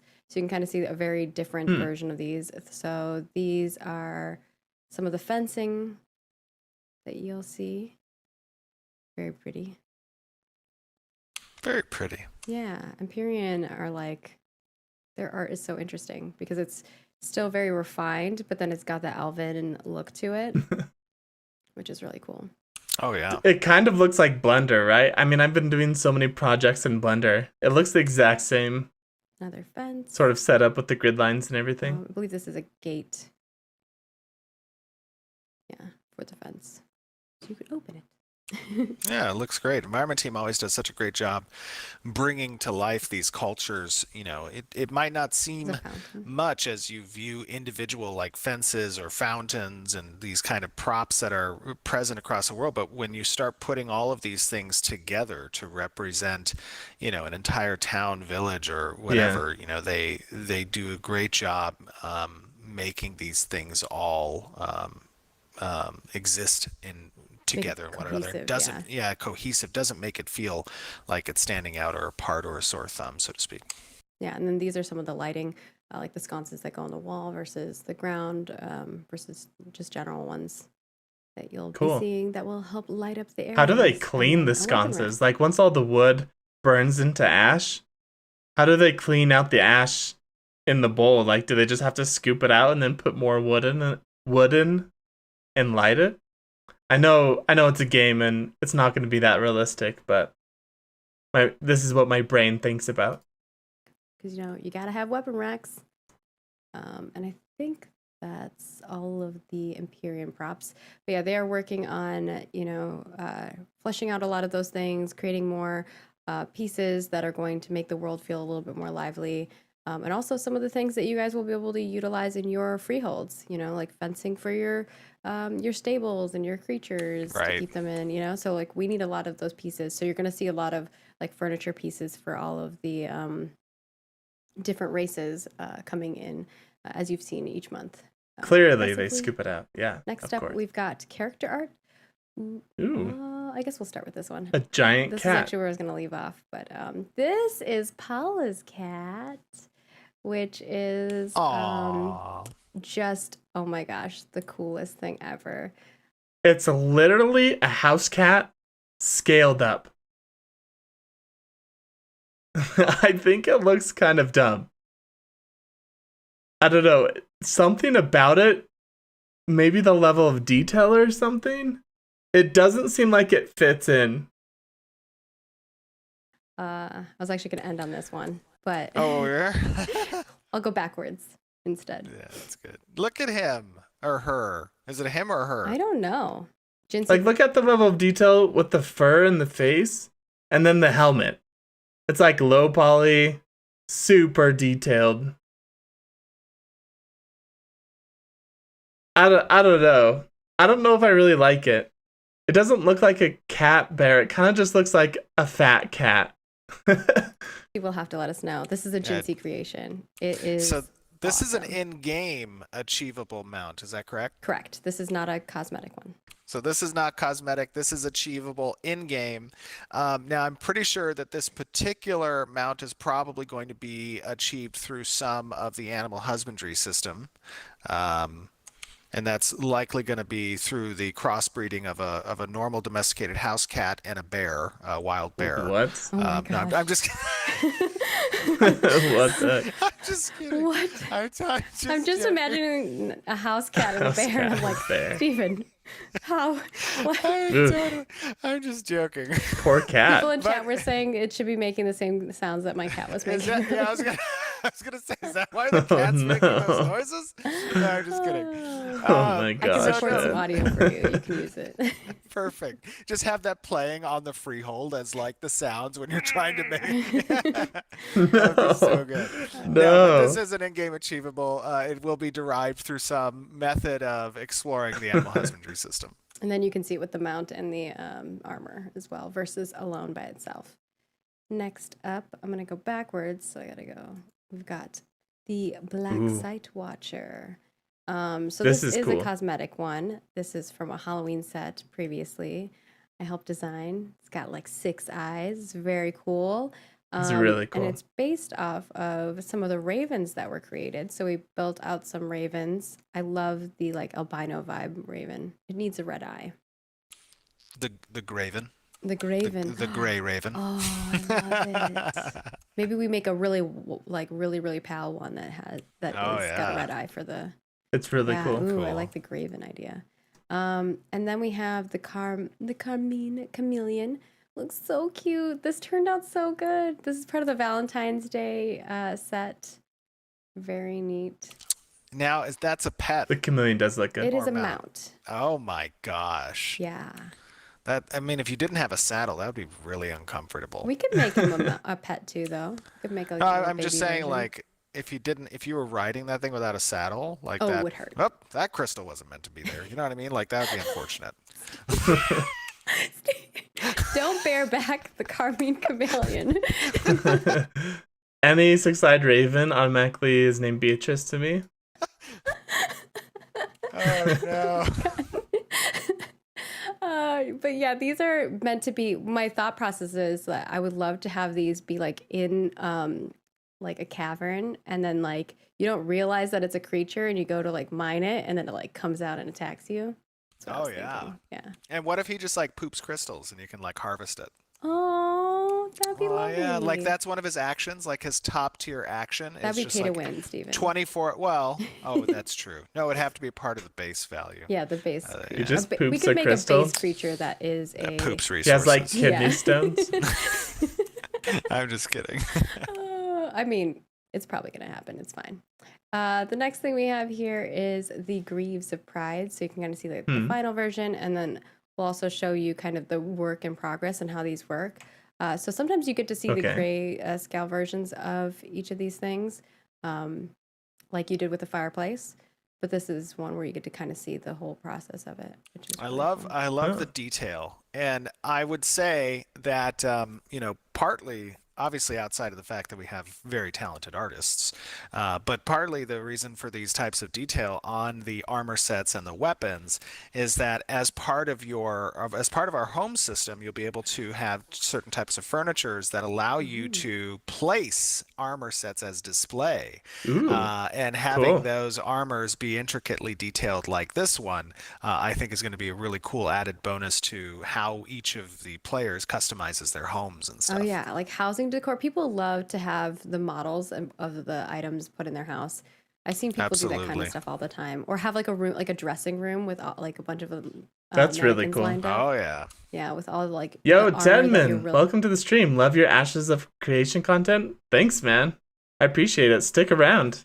Yeah, we're just watching the latest update and laughing and making fun of their art and also loving it too. Oof, boots. Really Bots. proud of from rating and stuff. But yeah, this is really cool. I'm still in shock of how amazing our artists are. Like it looks like the You know what would be really cool is I kind of want to do this. I didn't have this idea until I just barely watched this, but it'd be cool to, in your player housing, every time you leveled from 1 to 60, when you hit like level 10, you take that armor set and display it. Then when you hit level 20, you take that armor set and display it all the way up to level 60. So you could like see your progression and it would just be cemented there for all time. And so you could remember like when you're end game and you're just like looking freaking awesome, you can always go back and be like, look how far I've come. This is the progression of my armor over time. I think it'd be pretty cool to see. concept. It's crazy. Next up, we've got the Fuming Tincture, which you can see this work in progress. So this is actually a cosmetic accessory item that goes onto like a bottle on your belt, or that goes on a bottle that's on your backpack that dangles from it. So you can actually swap those things out and make like Cool to have a little looks and snake. vibes. And this is from the Yeah. Halloween set a few years Very ago, cool. or a couple years ago. I helped design this one. Yay. The next thing is the Coil of Crackling Skies. This is actually A ring? part of the set with the Thundering Bolt Beast. This is one of the rings that you could get to see. And yes, you will have rings in game and necklaces. Look and at earrings. that. Wait, guys, we're gonna have jewelry in game that you'll actually be able to see. You'll be able to see jewelry. That is just mind blowing, because how many MMOs have you played where you put jewelry on and you don't actually see it? That is really cool to me. That is just so cool. Honestly, the rings are too detailed. Yeah, I'm not sure. Like, it might show up a little bit lower poly in game, but they are very detailed. I just think that's so cool that you'll be able to see them in game, Because your characters always had rings or necklaces or like an earring or something, but it never displayed on your character. At least not in WoW. So the fact that they are in Ashes of Creation is really cool. That, oh my gosh, I love that. Looks Turned great. out Marriage feature with really visible great. wedding rings, yeah. I want to see how like rings like reflect. You know how they're like shiny. with the lighting. Yeah, I'd love to have like jewelry Yeah. boxes as part of like furniture as well, and like Oh, let you put jewelry in the box. You can propose to somebody with a little jewelry box. that'd be so cool. Because we are gonna have weddings. Oh, I'm so excited. I'm so excited for like just community stuff like The that. That's gonna be RP. great. Oh yeah. We will definitely 100% have to have like a Varen interior decorating show series on like Oh, Twitch. and YouTube. easily. We will make that happen because I love that I'm idea. sure there's going to be like also, Varen companies out in the game world that sell their Yeah. in-house decor services, Well, and they'd have like to you be can able to add edit. them That's to your sure. family and then give the permission to deploy based on that, right? Okay. For the property or I whatever. think in the and then, past you had said that we wouldn't provide permissions like that for somebody Did else I? to come in and like change oh, stuff like pick that. up, yeah, they can Yeah. access like inventories and stuff, but yeah, Maybe that's that's something we true. have to talk about because in the Yeah. past at other places that That's I really have, cool, if they worked did as do well, that. we've allowed people to do that, and it's been pretty cool. You can like hire somebody Yeah. to like help interior decorate because people would like make a hot. P-Chance. I don't know how to say her name. Chathesna? Typically, high poly renders like this are useful for also rendering out and the modeling the item in the viewer interface, but can also be rendered out as an item icon. Oh yeah, that's true. And just because it's this detailed, I don't think it's gonna end up being that detailed. At least not at distances. I think they might have different levels of quality in which it renders. Could you imagine if you are able to raid people's houses and steal their gear from the inside? Yeah, that would just be infuriating, especially because so many people love spending time decorating their houses and stuff. And as much as I hate to admit it, I do like customization. Not so much decorating, but like functionality, customization. I like making my place look cool, at least. They can just make it render like Widowmaker. Her butt is quite literally shrinks for optimization the further away you are. Oh, that's actually pretty funny. That's funny that happens. But yeah, it will definitely render differently. I just think it's cool that you'll be able to see it, though, on the character. Hot tub out of like crazy weird stuff, like putting them together. It was madness. That's true. All right, We should I like somebody said, Magisto AOC said, how about cleaning them? We should have houses get dirty over time. And like, if you don't clean them, No. like you take little roaches and stuff. yeah, you get like a negative on like the house decor functionalities. And you could hire cleaning services. I'm totally Design, kidding. good luck, and artists, good luck with that. But some games do that. Like Animal Crossing has it. If you don't come back for a while, there's like little bugs, and you have to go stomp on Right. them. Yeah. Yeah. No, I'm just It doesn't have to be too crazy. You could have it too simple. You got to make your bed in the morning. That would be funny. We're going into Sims now, which I love. So, this is the Lorica Vindicta set. Cool. Which This was a our March cosmetic for set. this year. Cosmetic set. Really cool. It's got a Sparta feel to And it. we have a turntable. Yeah, on that it. looks great. Sparta. I was going for kind of that, March Ives vibe, Oh, the Ides of March. Yeah, Ides of March. I don't know. I think it looks pretty This cool. is Vera. This is Vera. It's not so much Spartan per se, but True. They would have to have no chest plate if it was Spartan. yeah.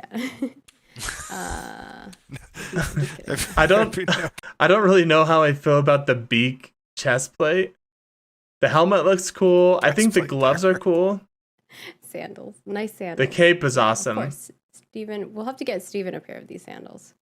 Like, you look at this and this looks sweet, all except for this like bump on the chest plate. I don't know. Oh, yeah. Actually, I'm not allowed to wear sandals anymore. I know. It's very sad. How can you be Sandalord without wearing sandals? I don't know. I don't know. It's so sad. All right. Well, next up we have Threads of Fate, which looks amazing. Cool. Bless you. They didn't hear me, but you did. Oh, bless you. My allergies are going crazy, so that's why I'm keep coughing and sneezing. Yeah, Eli did this set, I believe. And he even made the weapons, which aren't part of the cosmetic that you get. We'll find somewhere to put them. But we will. It's really cool. We will find somewhere to use them. And we have a turntable of this as well, so you can kind of see that. Oh, I love the sort of Egyptian it looks vibe. So good. Great job, Eli. Looks very good. We did a little zoom in. Yeah, we got really high quality. Oh, nice. Got a little zoom in going? Yeah. Holy we got really high smokes. quality assets for this, so thank you for... I always love when artists send us the high quality stuff because we can do more fun with it. We should put these guys on like top of a ziggurat and like have instead of the light in the hand, just like a pulsating heart, and they're just like eating it. That'd be cool. Yeah. I'm sure the design team is going to find some fun places to put these. But yeah, just so you guys know, any looks like that all one of DC the hero. creatures and NPCs that we create for these monthly I cosmetics, can't remember. you are helping but I us could see develop that. the world. These are going to be in the game as NPCs, as creatures. Yeah, the Mayan villains, Aztec etc. vibes. Yeah, 100%. I mean, you probably already have seen them through Alpha 1. But yeah, you're helping us really like build it out. Next up, we've got Dunier plate set. There's 2 different versions of this. So this is the first one. Okay, And like this one's pretty in-game achievable, basic. yes? Yes, correct. And you get to see Nice. the progression. So this is the progression of it. Starts to get the helmet, then he gets his horns. What's the difference between these two? The shoulders, the chest. These look the same to me. Oh, just a little bit on top of the helmet changes. Gets like one little final. Oh, and I guess this little embellishment, couple embellishments change. Yeah, I don't know. I feel like this is all right. I think it looks cool, but it's not like amazing to me. But then again, I'm not super into the The dwarves. armor set as well. Little horns on that one. This one has like a little mohawk. Yep. So just again to give you context in comparison between armor sets that are achievable in game and the cosmetic skins that people can purchase.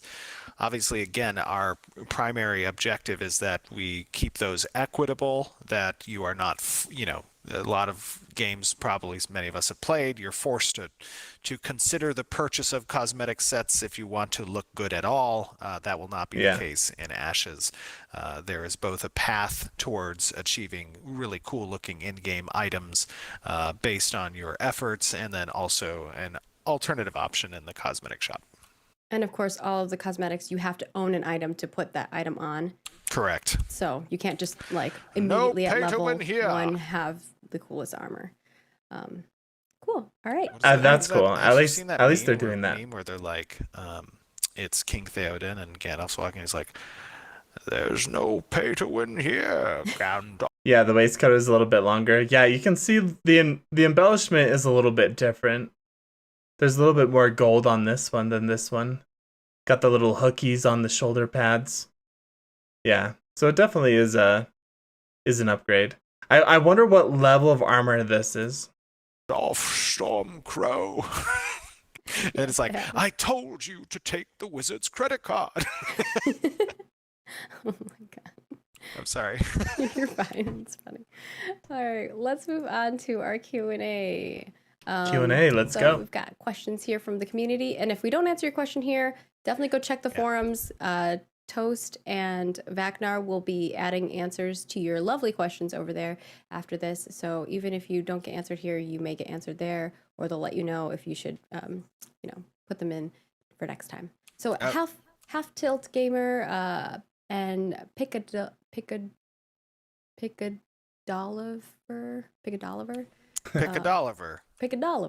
want to know about Alpha 1. What were some of the team's biggest takeaways from Alpha 1 testing? I mean, we talked a little bit about that, but Yeah, we did talk a little bit. If you could pick one thing, what's your biggest, your like one thing that you think you took away from Alpha 1? Just one. Just one? My Yeah. gosh. Hmm. Um, I want to share my biggest takeaway before they share theirs. My biggest takeaway from Alpha 1 is wow, this looks better than many games when they actually come out. Now, obviously, so that was my takeaway. Obviously, it was lacking content, but the way the world worked and the way that um your character wasn't just rubber banding all over the place, like I left Alpha 1 feeling, wow, this game's actually gonna come out. Like, they could release this early access right now and people would play it. So I was impressed. Obviously, it was lacking content. There was so many systems that were non-existent, but I was impressed. I left feeling impressed. wow. That's super tough. There's so many, so many different things. All right. Maybe I a guess couple. the biggest takeaway Hmm. probably would be the direction of combat and the fluid nature we want to have Hmm. between tab and action. The Okay. direction on the melee combat, the great amount of work that the new ability system team did, especially on the back end side of things. But the biggest takeaway I would say is that we're heading in the right direction. Now we just need to add some further polish, some bells and whistles, and continue down the path of that more free-form melee component and the really responsive, fast type of feedback from combat in the ability usage as well.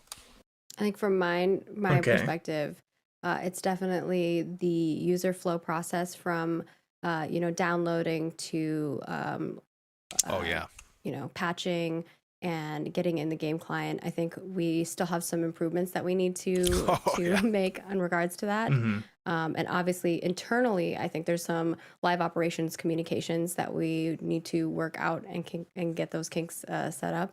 But I think those to me would be big takeaways from the perspective of like what we were trying to test in this Alpha 1. For sure. It's interesting because the combat I felt like needed a lot of work. So it's interesting seeing or hearing him say that it's going in the right direction.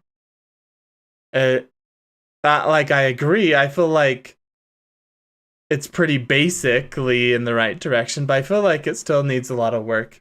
I'm glad he's leaning more towards the direction of fluid melee combat, and so I think I'm confident that they're gonna make the right decisions moving forward, but the the combat definitely could have used some of the work. Yeah, I don't know, pretty good. I felt generally good about Alpha 1. I'm glad I didn't purchase it because I didn't feel like there was enough content in it to justify $500 to purchase access to Alpha 1. But yeah, I was happy to see it because it boosted my confidence overall. Feedback from Audenix wants to know, or Audenix wants to know about feedback. I went dyslexic there for a moment. What is one thing you wish us testers and community members better understood about the development process in order to give more valuable feedback? Ooh, can I answer this one? Sure.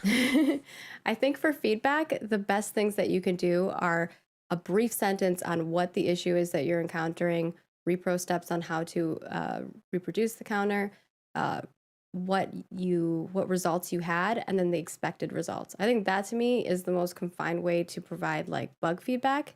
In regards to feedback, I think being concise and like giving us like what your problem is, and then kind of what you expect to be happening versus what you think is actually happening. I think to me allows us to really understand like what you're trying to get to. Because for instance, I worked on a previous game where sometimes you are you find out that the issue that somebody has isn't the issue that they're saying.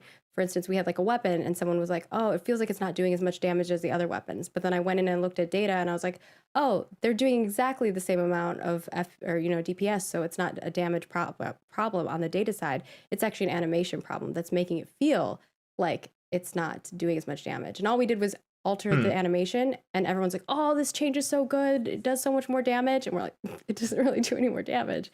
It just feels better, because we understood like, oh, the problem is that people feel like it's not doing enough damage.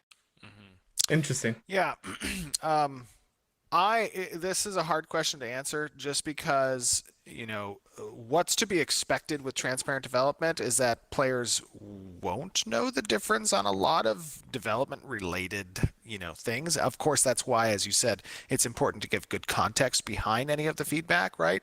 Yeah. Because then it allows the developers obviously to read into what you're saying specifically and know with their developer Because sometimes the issue instinct. you're encountering isn't actually happening. Right. So we'll go in and we'll test it. We're like, oh, that's Sure. not happening. And then if we don't have Yeah. context, we're like, well, it's Sure. not broken. So Yeah, what I would say that's helpful to me, in addition to what you described, Margaret, is I think one of the things that's important about being a tester in an environment like Ashes, where you're fundamentally testing a true alpha system, is be willing to spend some time outside of gameplay to read through forums and what other testers have said and are saying as well, because Okay. that will better help contextualize your feedback also, and it'll give you insight to what others have been saying, maybe have you think a little bit differently about your experiences. I think that's an important thing. I also think one important thing, and it's not really something that testers or non-developer audiences can do per se, but I would say an important part is understanding the stage at which the development is supposed to be at. Meaning, for example, like when I say, hey, we don't have much of the UI implemented at all. A lot of this is placeholder. And then if a response or feedback is like, I hate this UI. Well, if I read that and I'm thinking, yes, me too. I hate the UI as well at this stage, and it needs to be more functional, but that's something for a future testing period. So becoming familiar with what you're testing and why you're testing what you are testing. I would say that's an important thing. But let me just say, with that question being answered, just read, because we did provide you a list of what we are properly testing. But with that question being answered, I will say our community has performed amazingly when it comes to feedback and when it comes to testing, because true testing is a difficult task. I mean, it is a very redundant / repetitive / monotonous / you're not playing a game. And that's something that we've tried to say many times in the past about alphas, at least with regards We to told Ashes. people don't buy unless you want to help the development process, right? Yeah, but I think which is really funny from a marketing perspective, of being Right. like, don't buy this. It is funny. But I think we saw super positive response from the community regardless of that, right? And even amongst our testers. I mean, we had great response from our testers, from our community. The feedback was, Hey guys, I'm going to be right back. Give me 1 second. Gonna take a small break here, bathroom break, and we'll be back.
All right, guys, we're back.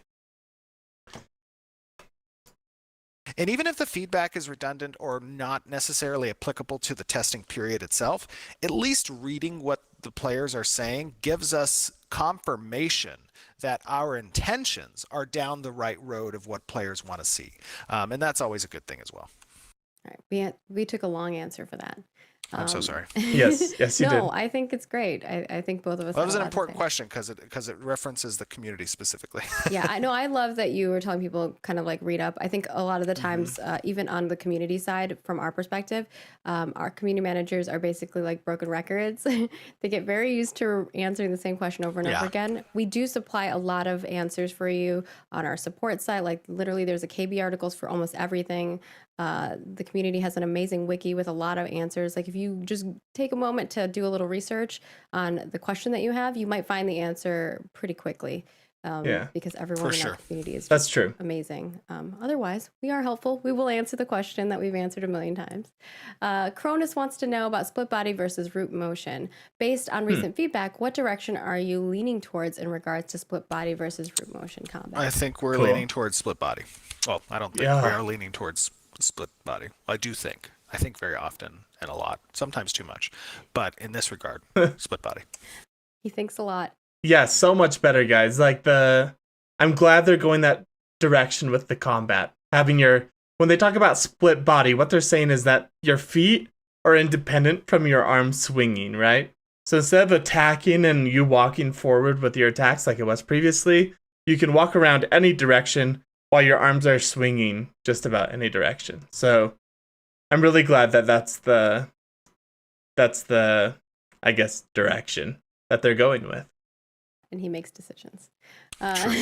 George Black wants to know action versus tab targeting. Are you still considering whether the combined action / tab targeting combat will be replaced by either tab only or action only? No, I think that we will find a healthy medium between the two. I think that really what it comes down to is the definition of action. And I think that there is a varying degree of opinions on what action targeting means, so to speak. But as I've clearly defined in the past, and as you can research on Wiki, our opinion on, at least my opinion on action combat, is, I think, well represented in the way we want to hybridize that combat in Ashes of Creation. And I think that there is going to be a good balance between those two, and it should be a seamless transition between the two as well. And, we're going to be fleshing that out further as we move forward. And I'll answer this. This is what I think they should do. I think they should take I think by default it should be tab target, but I think some abilities they should then take and make them action combat. So like when I push my laser ability, for example, then it puts me in an action combat and I can aim my laser around. Because as it currently stands, you're like tab targeted and you laser and it just goes straight into a mountain. Like you can't shoot up on top of the mountain. Obviously those are tweaks that can get worked out, but I think that it should be tab target, but then certain abilities should then put you into action. My thoughts. This next one, which is from Pyreal/Pyreal. They want to know about dwarves. Will the Dunir be seeing an update on their appearance? Yes. You all have sent us a lot of feedback. We are going to be showcasing a lot of those changes next month, probably.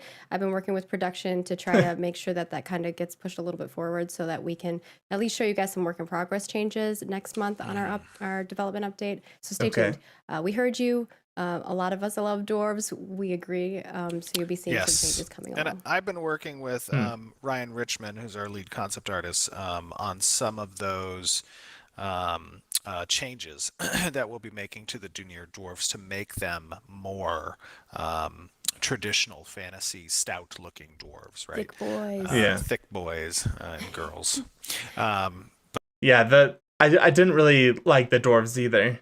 And it's interesting that they got so much feedback saying people didn't really like the dwarves. But yeah, that's I don't know if it'll make it by next month because there's some revisions that we're here now going back. Yeah, I think we're going to show some work in progress. It won't be final stuff. Obviously, it's gonna take more than a month to finalize those bad boys because the base of the models that they create are going to affect Yeah. everything going forward. And especially the character dwarves that create. you saw in Alpha 1 actually will be more similar to the Nikua as well. So something to be said about that. Okay. Ooh, nice. All right, and then we have from Sethrago wants to know about orcs. Will the more goblin-esque Vec be as short as dwarves or just slightly shorter than their Renkai brethren? Here we go. No, I believe they are slightly shorter than the Veilun, but slightly taller than the Dunir. So they're in between the two. And Wait, the orcs are shorter than humans? You think the orcs would be bigger, beefier humans, right? Angelic Shia wants to Interesting. know about stats. Yeah, I don't know if I like that. Like, I guess I feel like that's where goblins are. You know, like if there was a goblin race, that'd make more sense. Goblins might be a little bit taller, lengthier than a dwarf, but smaller than a human. But yeah, that's really interesting. I didn't know that. Wait, is it the Vec or? Oh no, I went back too far. Bear with me. Or goblin-esque Vec be as short as dwarves or just slightly shorter than their So the goblin-esque Vec. Interesting. So the Vec, while being orc, are a more goblin-y version. Interesting. That's an interesting take on how orcs look. Renkai brethren? No, I believe they are slightly shorter than the Veilun, but slightly taller than the Dunir. So they're in between the two. And Angelic Shia wants to know about stats. Are our stat points, strength, dex, int, granted statistically as we level based on our class, or can we reallocate them as we wish, kind of like adjust them? So as of right now, definitively, there is going to be a tattooed system, which will allow certain slots for you to apply stat migration. But it's a give and take relationship. There will be higher quality magical tattoos that can be applied to the character in order to adjust stats. But for the most part, enchantment. Exactly. Yeah. Yes. Whoa. Yes. Tattoo. Cool. So as you augment your character, he's calling it a magical tattoo system. That'd be really interesting if it had a physical appearance in the world, but that's really interesting. Like you'll be able to change how your character functions based on these like runes that you put on your body. That's really cool. Tattoo system. I think we've talked about that in the past too. So if some people are like, what? Yeah. So one up road wants to know about nodes. Will the type of nodes of each location be shuffled before launch so that beta testing doesn't reveal their secrets?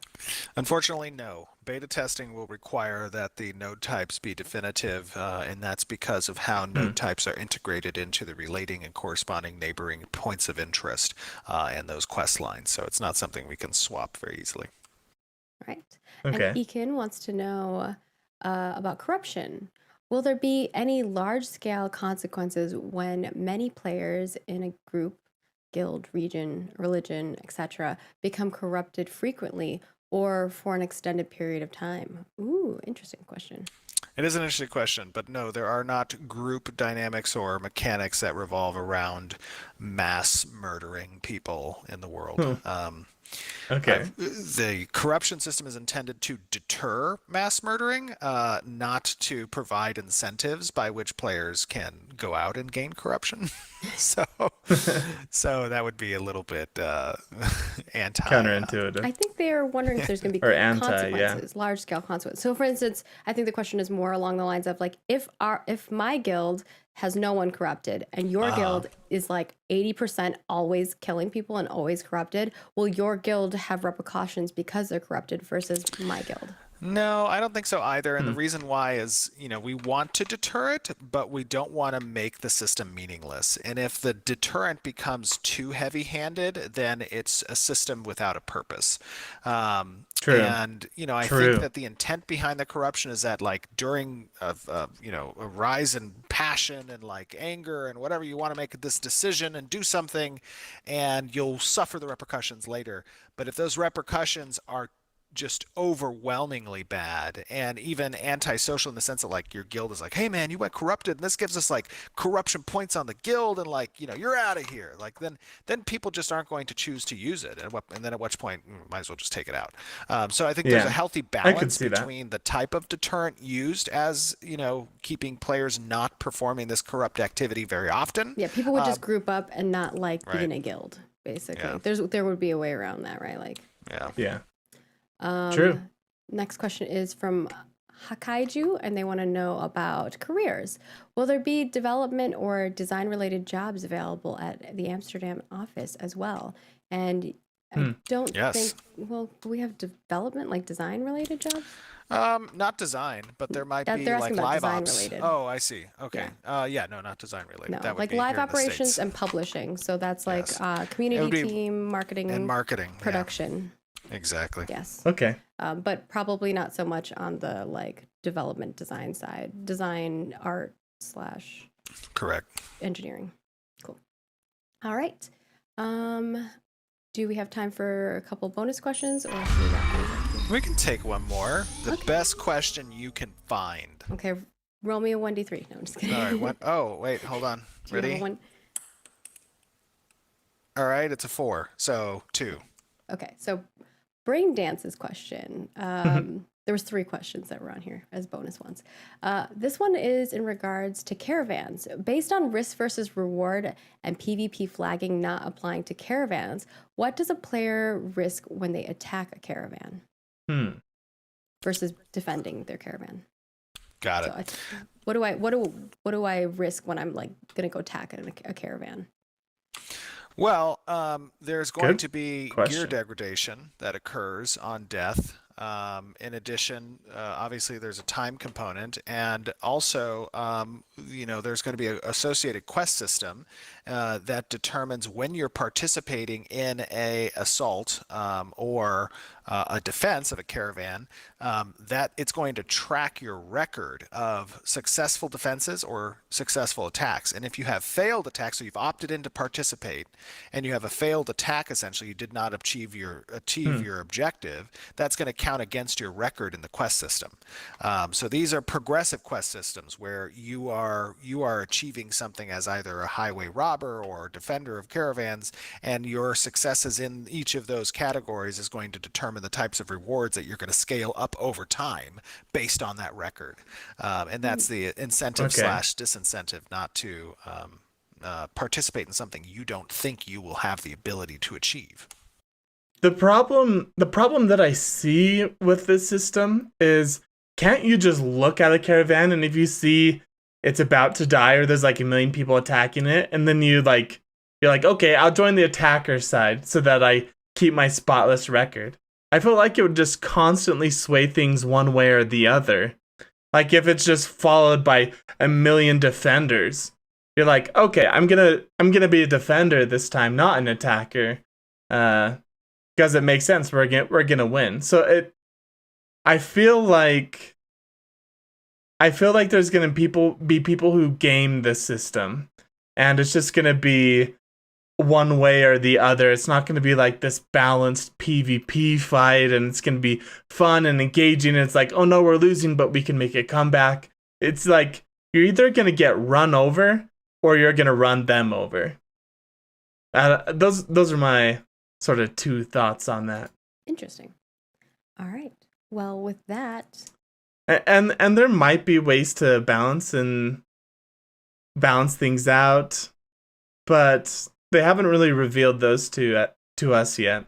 I really like the caravan system though. I love the idea of having to transfer goods, and that your goods might be multiplied if you do transfer them. But yeah, we'll just have to see how they play things out. I don't know. What do you guys think? Do you guys think that this is a good system, or do you think that there's a better way to enable these PvP caravan these PvP caravan fights without having it be too dominant on one side or the other? That's our August development update. So thank you all for joining us. We really appreciate it. Of course, final reminders, we do have a dev discussion and guild gathering up right now. Please get your answers in, as our community team will be compiling those. And we will have our new ones coming up here in September. We would love for you to get involved in those so that we can gather your feedback and make changes that you are interested in seeing and being part of our development. Cool. Of course, the August cosmetics are going to be swapping over on September 1st. So if you are... I don't know, guys. What do you think? Overall, like, I feel like it was a pretty good dev update. There's some like good points in there, some exciting things. All it did was really, like, the whole live stream was basically them saying, hey, thank you for Alpha 1, and we're going to be working hard towards Alpha 2, which is good. I was hoping for some more, like, hard-hitting, like, big reveals, but I guess we have to wait for those. So I'm pretty sure I'm going to get access to Alpha 2. It's a lot less expensive, a lot cheaper, and I think I'm gonna do it. The question is how cool is the next pack gonna be? And should I wait until Halloween? Because Halloween, they always seem to have more edgy. I don't know if I really like the word edgy, but they seem to have cooler, darker packs and less of this like light, fluffy, cute duck with a flower on its head packs. So if I'm gonna end up buying one, I want to buy one that looks cool. But yeah, it's hard to fork up hundreds of dollars for a game, but I just think I'll be able to make even more content for you guys and be able to live stream more often the game. So hopefully you guys will enjoy that as well. Yeah.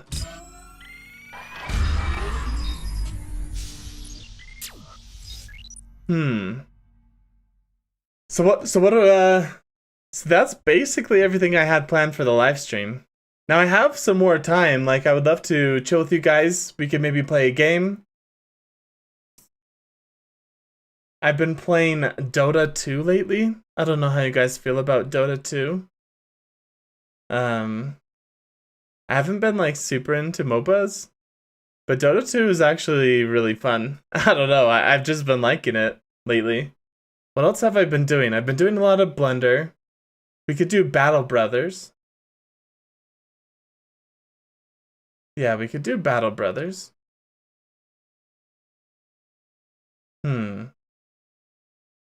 I've been thinking about starting like a RimWorld series.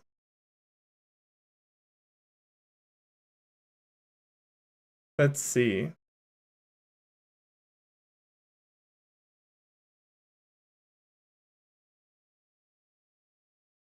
Why don't we play... See, this is the problem, is there's no, like, MMORPGs that I'm super interested in right now.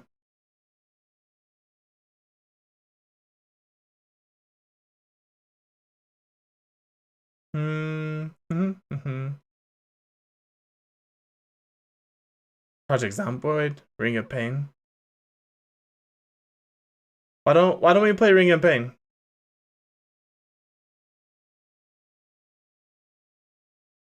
It'll be a little chill. Just play it for a little bit here.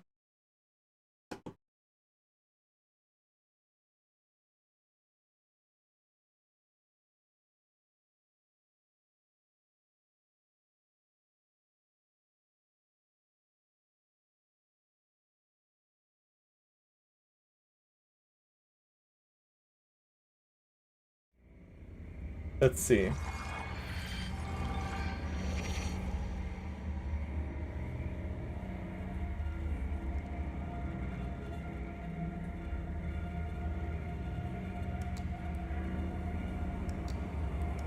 So normal is choose a starting item. Oh no, these are just different candles.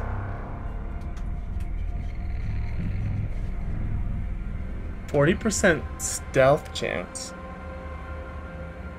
We could go for like a stealthy attack build.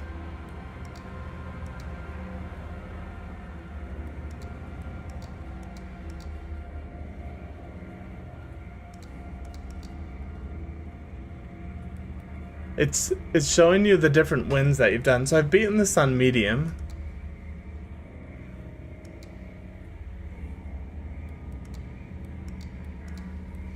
So it gives you a more stealth chance, but it's -2 speed.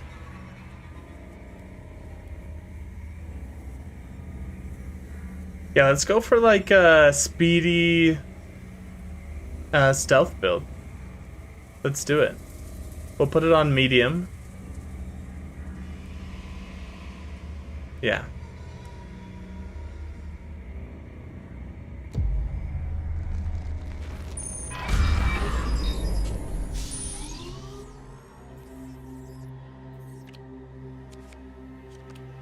Ooh, we have a crossroads. Interesting.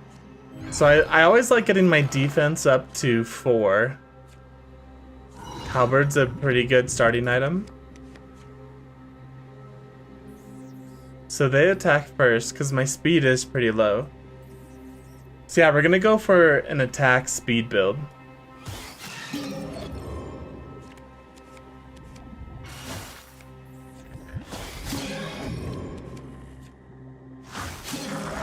Alright, struggling a little bit here.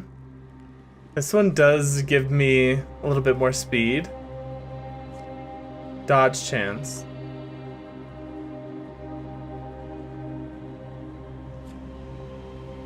Is this good? A glass shield? Gives me more attack, lowers my defense. I'm gonna reroll.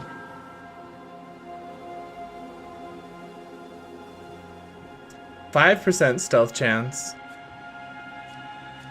I feel like I have to get this just because it's the beginning. We gotta get our defense up to like 5.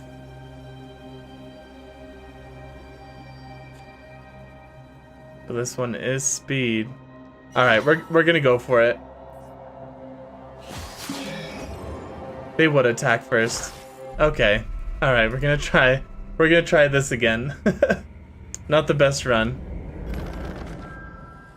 Oh my gosh, we got Chugging Mask. That was a really good item. This is also a really good item. Wow. We got some really good items there. So we have such a high stealth chance. We have a really high stealth chance, so maybe let's do... So we just keep... Yeah, I say we just keep following the speed and the...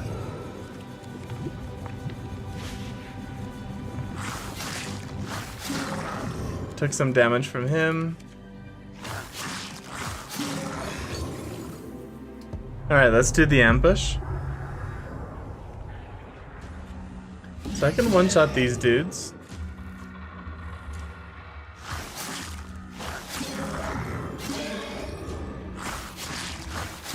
Oof. Guys, I'm not gonna be able to do it. Shoot. I had to use that. Reveals all cards.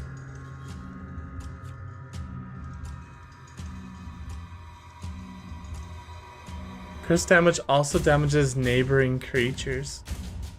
I felt like this one because it gives us more attacks and just general stats overall. I'm incredibly low right now. +1 heal on attack is a 20%.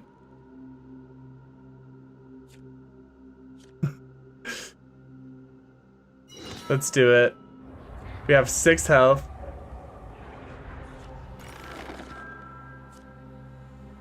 More speed.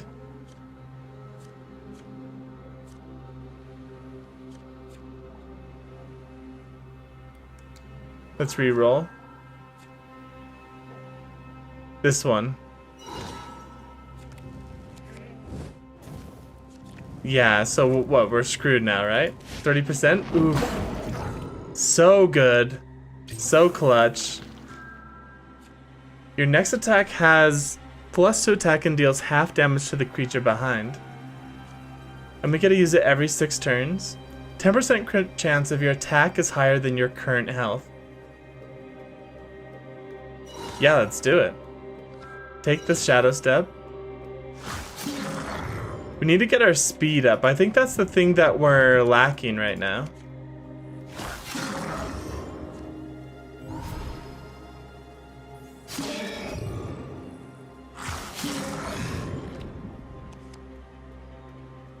Okay. So I think we always should take the reprieve in this situation. The reprieve. We just have 1 potion. Sweet. So that was actually really good because we have the chugging mask.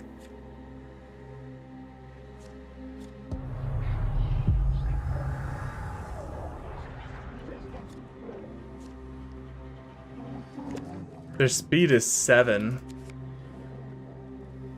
So we have this guy. We gotta be careful with this dude. Guaranteed stealth for the next 3 stealth attempts. Okay, we'll use it. We'll pick up this.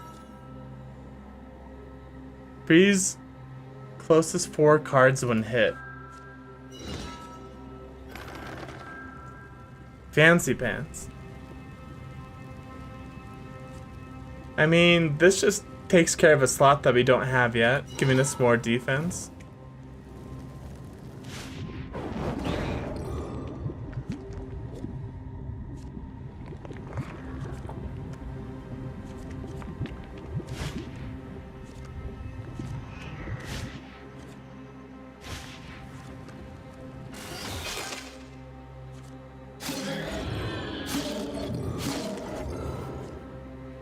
And we lost the guy out of the door. I wasn't paying attention.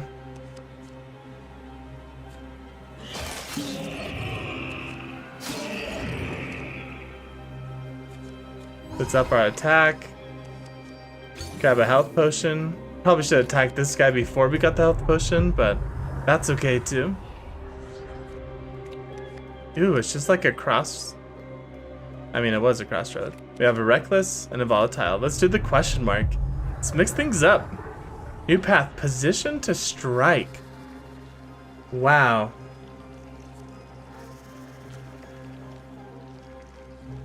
Freeze the front cards.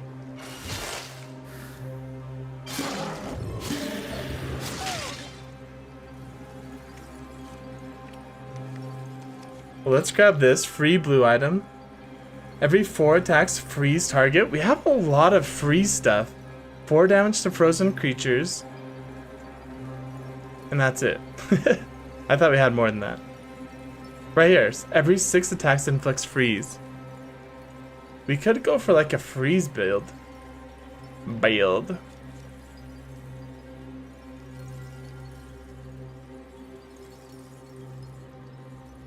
It does lower our attack though.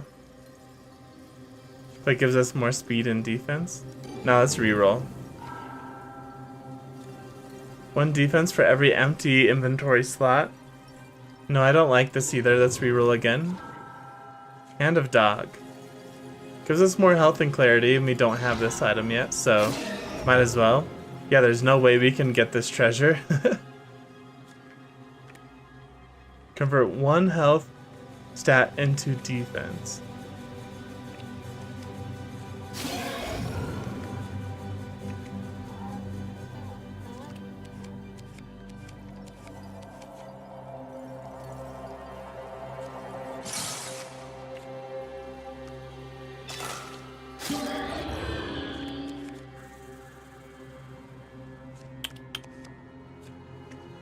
Do we just run past this guy? Yeah. I mean, we have a 43% chance. Let's use this.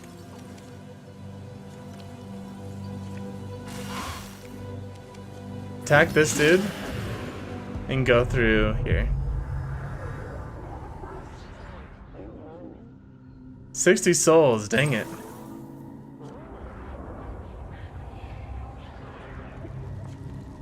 We'll grab the target dummy. Ooh, definitely attack, right?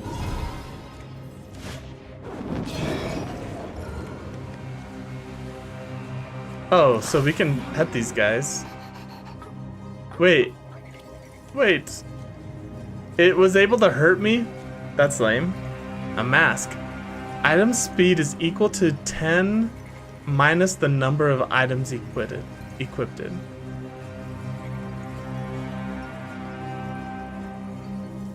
So it's basically like a beginner.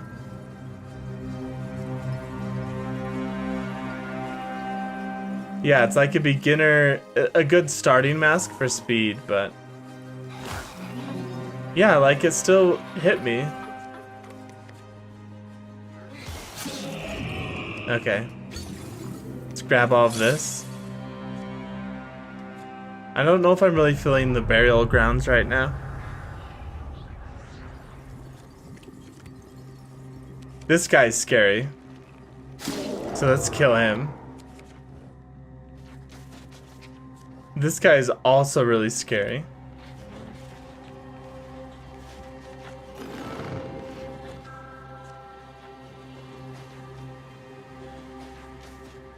Gain knockback for the next 5 turns. I guess I should just take this.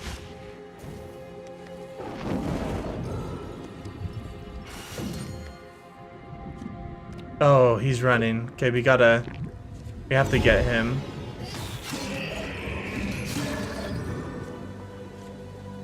I think we need to up our speed now.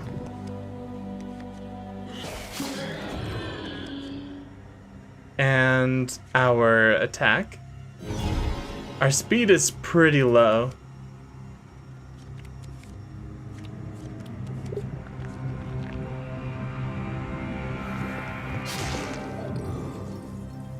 Gain knockback for the next 5 attacks. Wow. Okay, so the knockback is actually pretty good. Alright, let's increase our maximum health and go to volatile.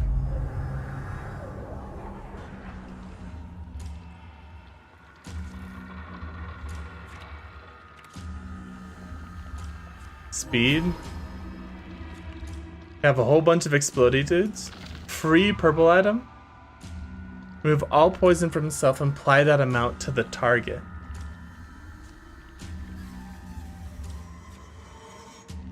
Not bad. Let's reroll. Plus 10 stealth chance. Wow. After spell use, deal 5 soul damage to front cards. I mean, we have to do this one, right? It's perfect for our build. Dang it. So we have a full heal there.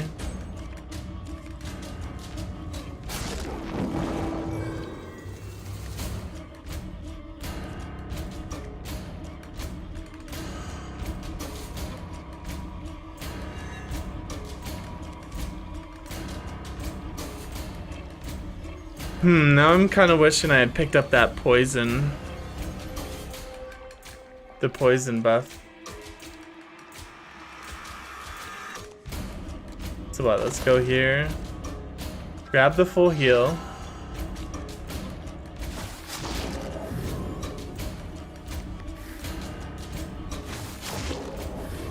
Oh, it killed me. I thought the poison... I thought I would have 1 more health left. I thought I was hovering over that correctly. Dang. I mean, I could have ran past them as well. Pick up the generalist. Stealth past him. This one right here, the boots, just to get 5 defense is really good. Especially at the beginning right here. See, I haven't even lost health yet. Yeah, and these guys can't hurt me. Every 6th attack. Wait, how did I get this?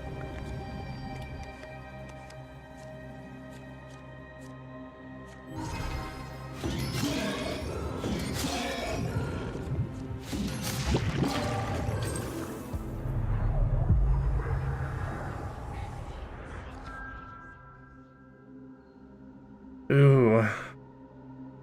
This is a really good item, but it's not very good for an attack build. Bonuses from items 40. Oh, it's because of this. Yeah.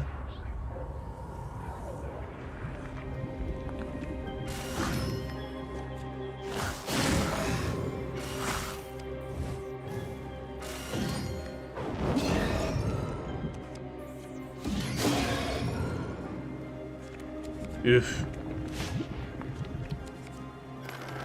Got a chest. We're getting like all these defensive items, but nothing aggressive.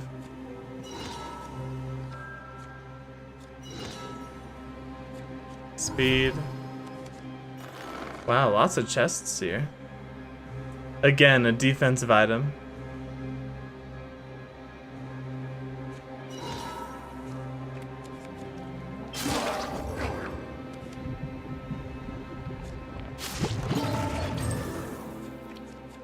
Burial grounds, mineral brief.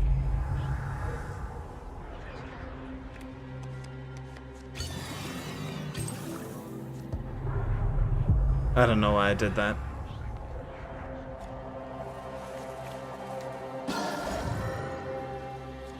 Speed. Right here gives us just some of everything. This is actually really good. And we're screwed.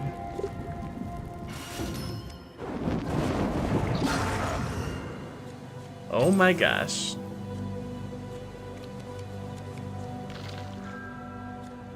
Ooh, attack and speed. Really good. Now these guys don't even hurt us. Grab a crossroads. Okay, we got some really good items at the very beginning here. I know what instability does, so let's do a question mark door. A quick approach. Yikes. Look at this monster. He has a lot of defense.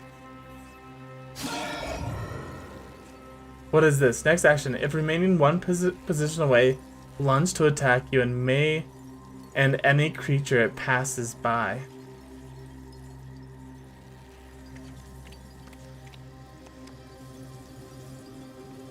Wow.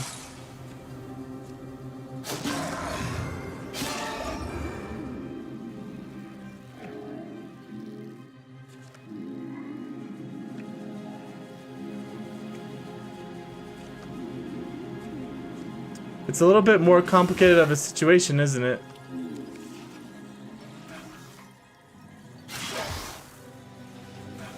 Holy cow, he has 33 health. Shuffle.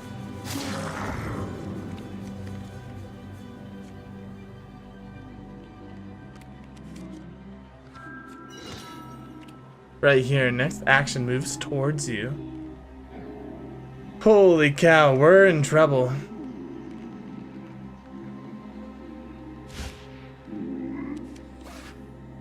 Stealth. Ooh. 1 health left. Gives us more attack and curse resistance.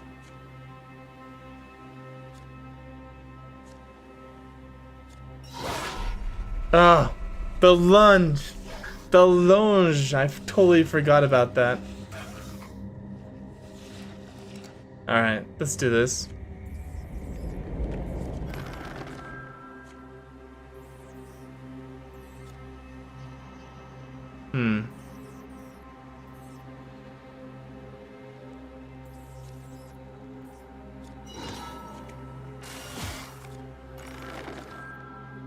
Right here. Equipped all items found. Gain the soul cost of replaced items. I mean, let's try it.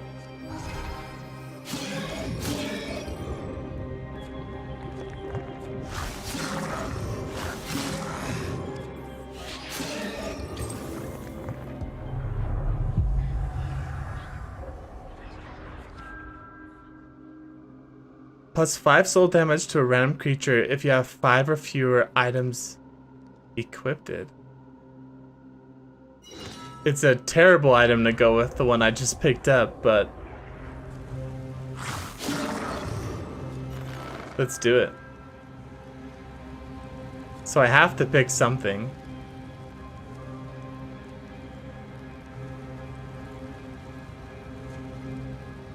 This one gives me... This one just helps me get rid of that item. Speed.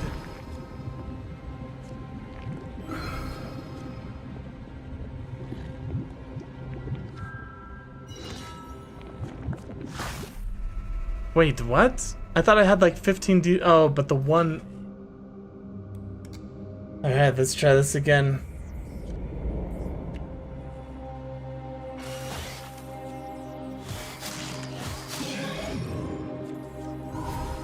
It's rough for sure. 3 attack. Let's see what we get.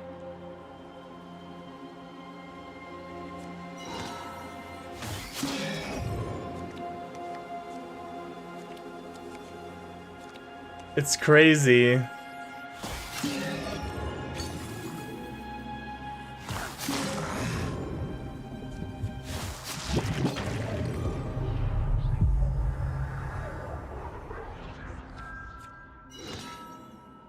Get some more defense.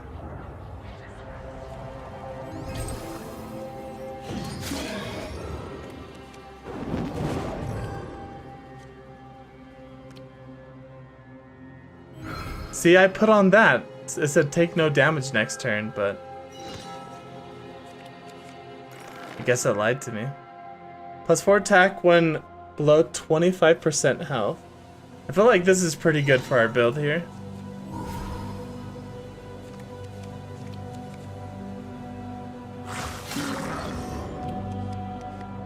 So what is this? Guaranteed crit for your next 3 attacks. And we're moving on. Careful maneuver. Aggression.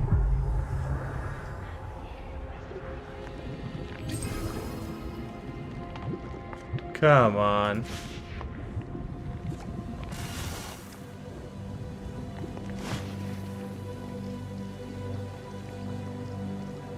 I'm just dead. Stealth. Oh.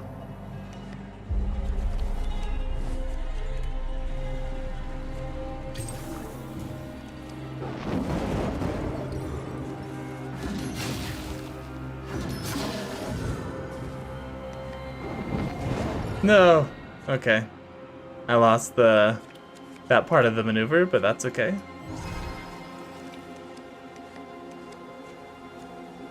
Attack. Free blue item. Intimidate creature on attack. 40% chance. So it's all based off of speed, and I have terrible speed. Yeah, we'll take the defense. Permanent defense.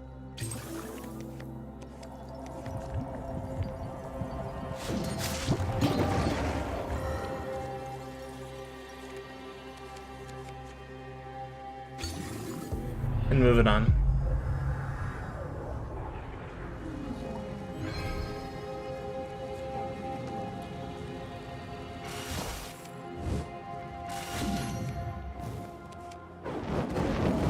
Alright, those guys are all dead. Reveals all cards. Might as well. We'll gain Pierce. See what item this is. Dungeons have +2 more cards. Plus 20 defense for next combat. I feel like that would be really good. I have a couple potions here.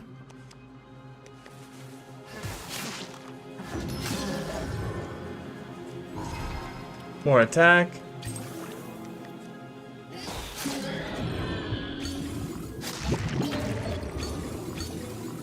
Okay. Whew. We hit like a truck. Plus 1 poison damage resistance.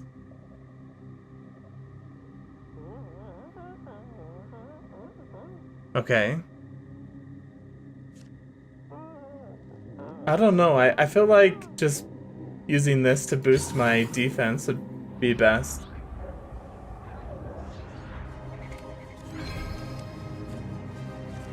Speed.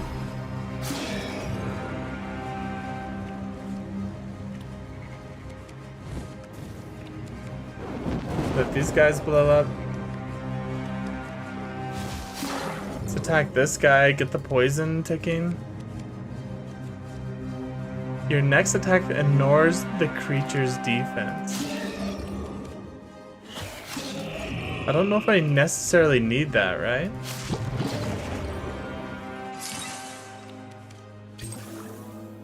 Yeah, let's take the Hex. A careful maneuver. Yeah, let's do it. Careful maneuver always. And let's just hex this guy.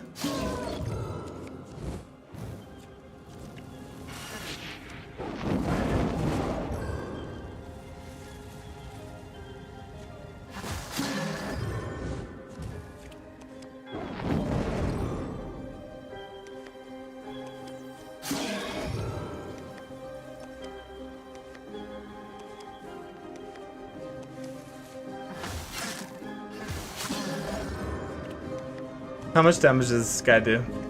A lot.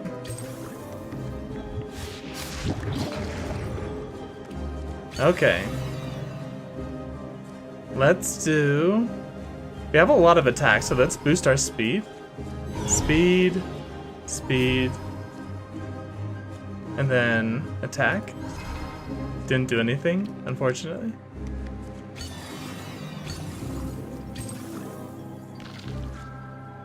Okay, plus 1 attack for each empty inventory slot. Really good for us right now. I have plus 21 attack. Got a full heal, and let's move on. Look at this dude, man.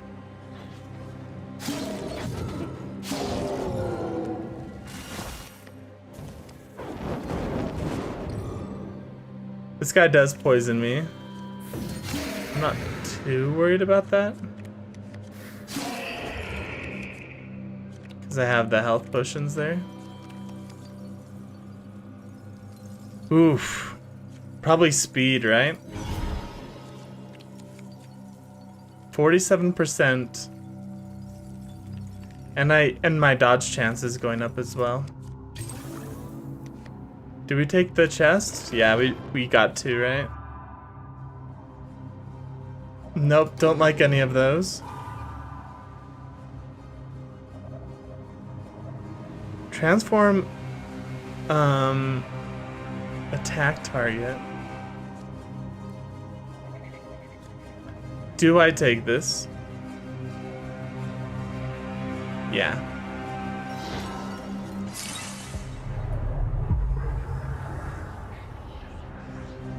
Instability, volatile, ambush. I always like the ambushes because you're guaranteed a pretty good item like that.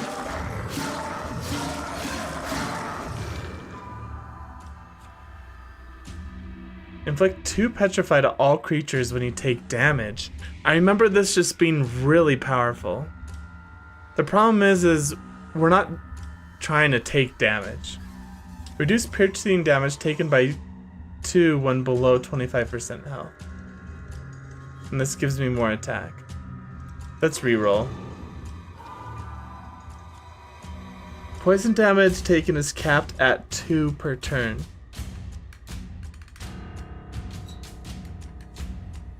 %, crit chance. I think we just take the boots, right?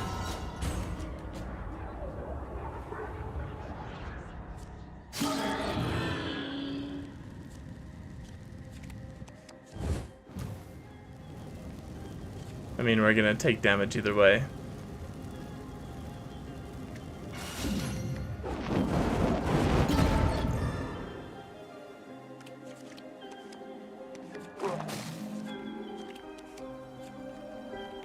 Deal 3 damage to target, reusable if killed.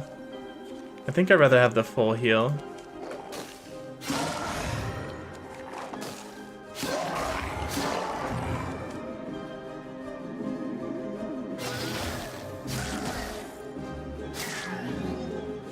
Ah, transformed him into a frog. Not bad. Yeah, I think I'll keep the full heal. Splash damage has +1 range. That would be really good. Immune to intimidate. Unfortunately, I don't have enough for each of those, or either of those. Splash damage on this build would be really, really good. This guy's a little scary. I attack before he does, though.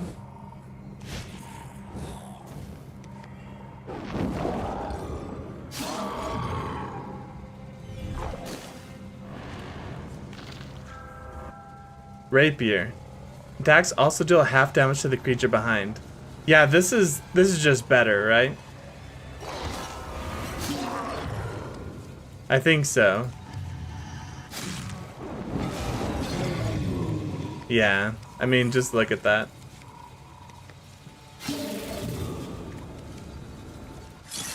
Yeah, just so much better.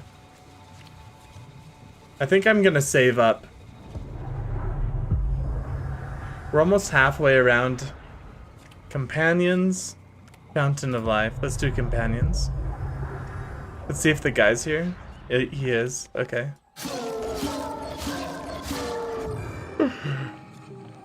It's done. Fur coat. I'm losing a little bit of attack each time because of this.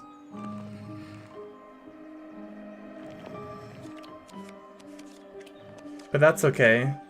We're gonna get speed. Yeah. Finders Keepers. Intimidate creature on attack. Yeah.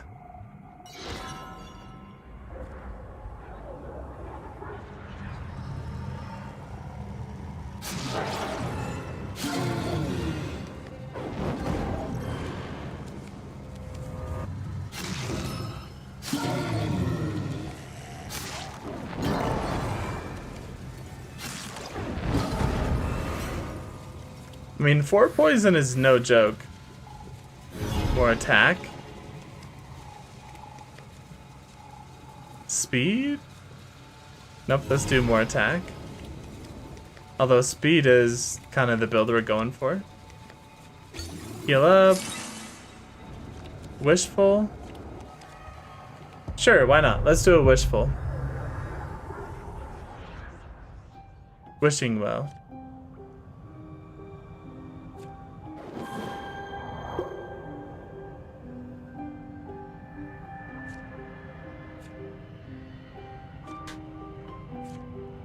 So, did it just permanently give me those attributes?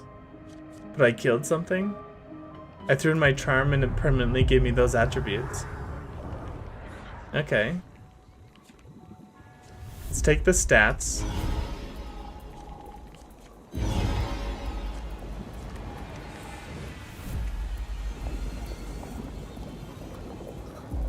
+4 poison.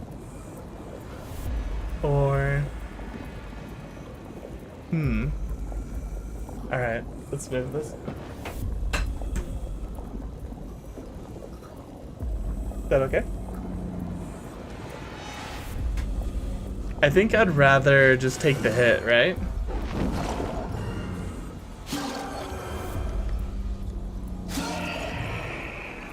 Ooh, big ice dude.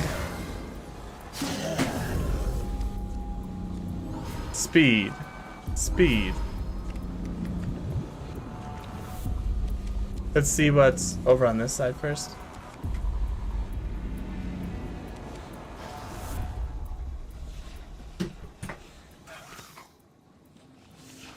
He has 10 speed, but I don't kill him all the way.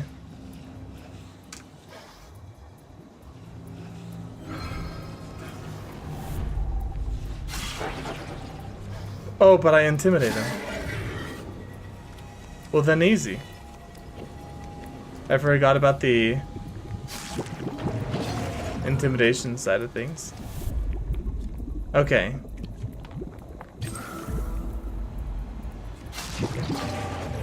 We'll grab this. Heal up to full. Volatile or regular door? Volatile, always. Free Perpy Boy? +2 poison to the creature when hit. Nah, I'm not really getting hit.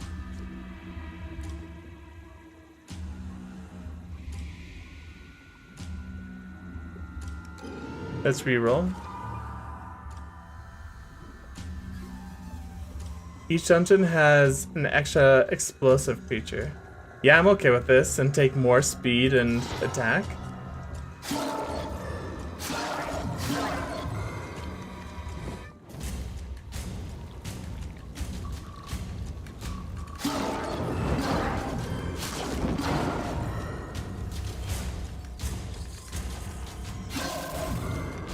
Alright. Easily just clear our way through this. I have to remember, I have this Banish card too.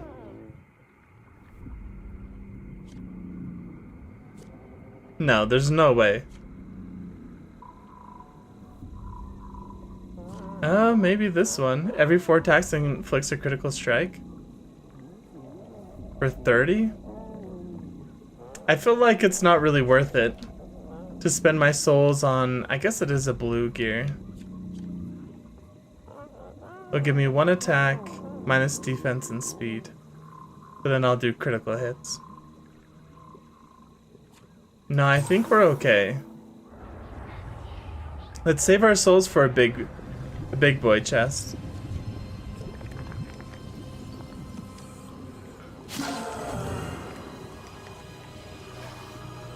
Usually these guys are just super scary. No intimidation? Oh, because my intimidation is 40% chance. Look at this though, 21% speed and 15 damage. Wow. That's crazy.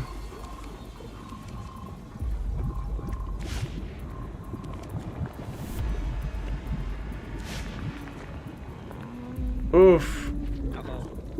Okay, so things are starting to get a little bit scarier.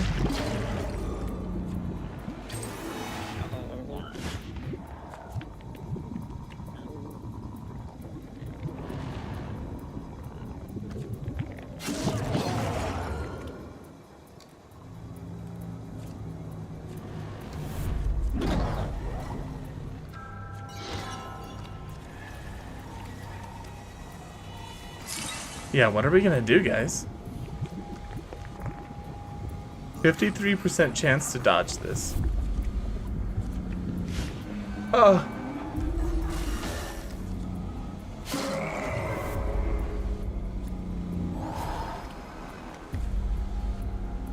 Ooh, okay. Give us something really good. Plus 10 splash damage. This is amazing. Damage immunity while defense is positive.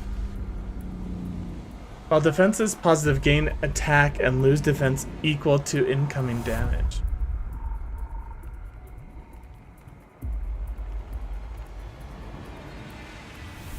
Interesting. So, I mean, we have to just do this one. Yeah, now we could just one-shot that dude. We can just one-shot all these guys. Wow. That's awesome.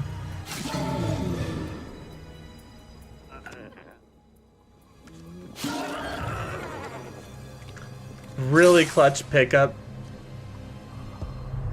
I'm really low on health.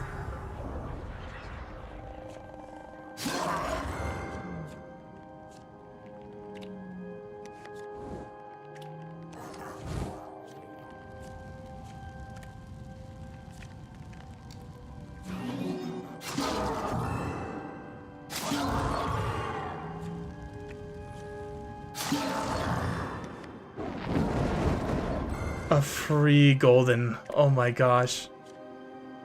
I can't believe it. Give us something really good. Ensnare on attack. Guaranteed stealth when passing poisoned creatures. This would be really good for a poison build. So ensnaring them on attack is like meh. Like let's see if we can find something. Attacks inflict a random status effect.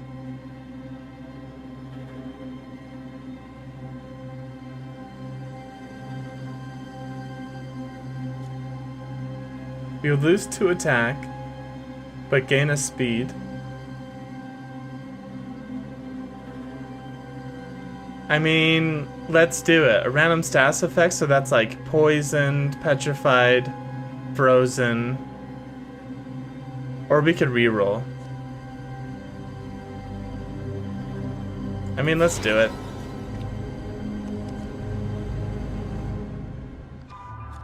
This one is actually really good.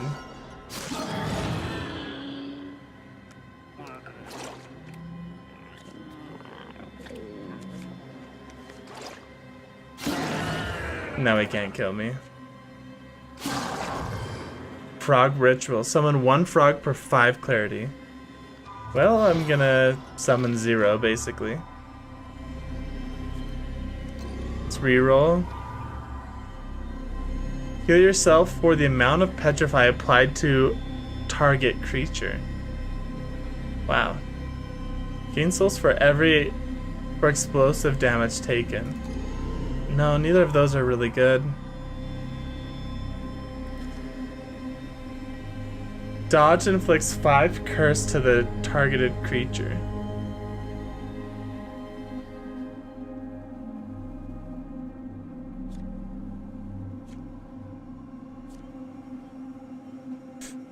No, let's reroll one more time.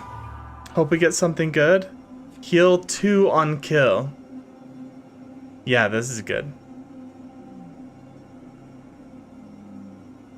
Let's get a little bit more health regen going. Fountain of Life.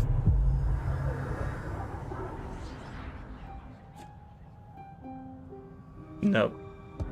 Nope, nope, nope.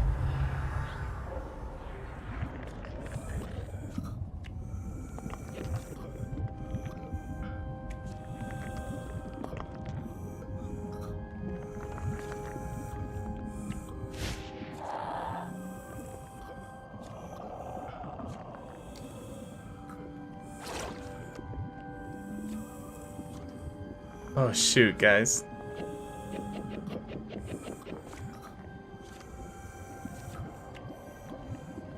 Let me see, can I stealth past this guy?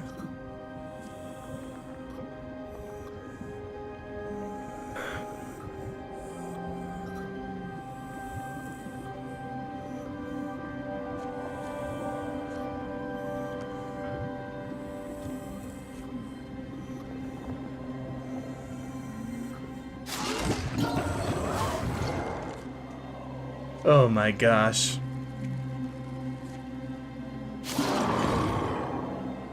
Holy cow. Close one.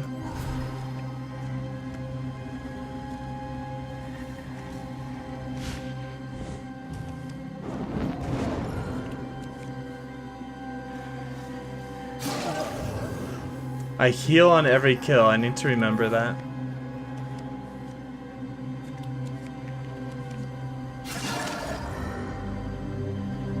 Okay, sweet. I had to really think about that one. That one was really close.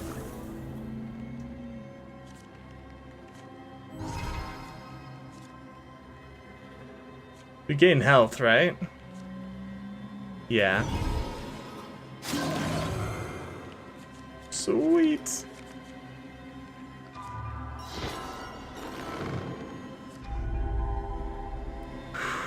One reroll. Come on, give me something good.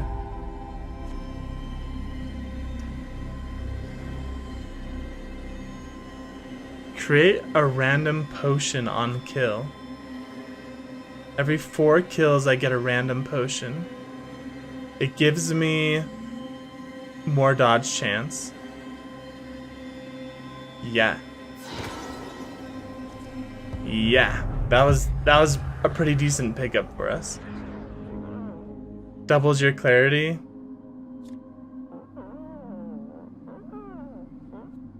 This would have been amazing too. I actually really like Petrify builds. I think they're really interesting.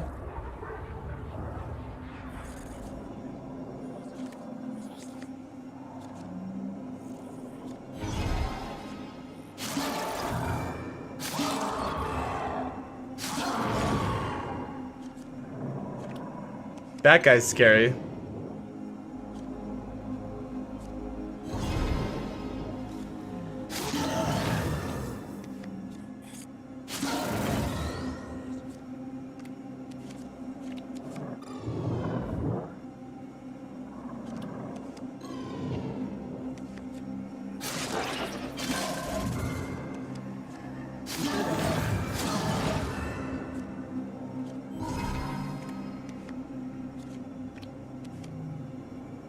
So what do? We run up, hit him, then run away.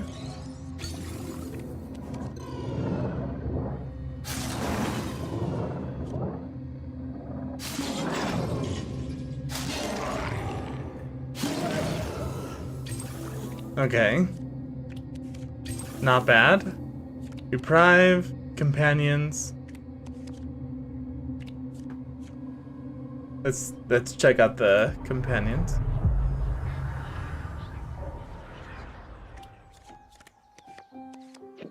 It's a bunch of health potions.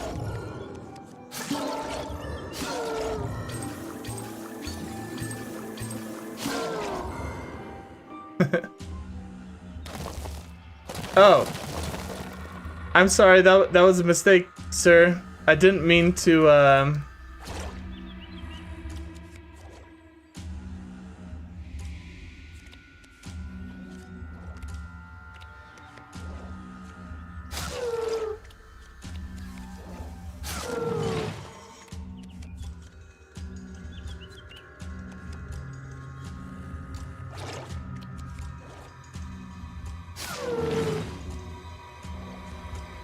Oh, I see.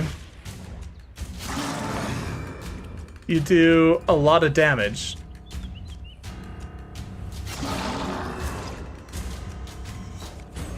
I see. Yo, Yuri Jury. Welcome to the stream, man. I got myself into trouble killing this guy's little animal friends, and now I'm kind of screwed.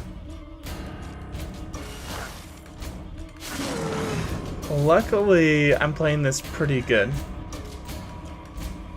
You've been watching for the last half hour or so? Okay.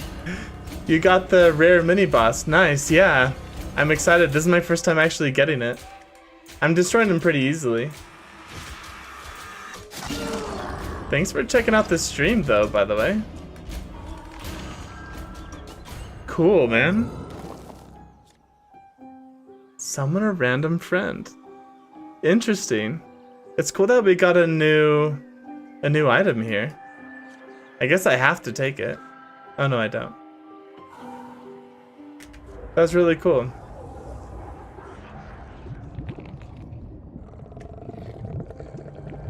Let us go like this.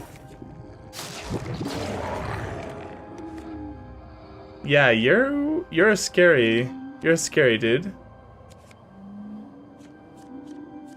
Help. Wow. You're another scary dude.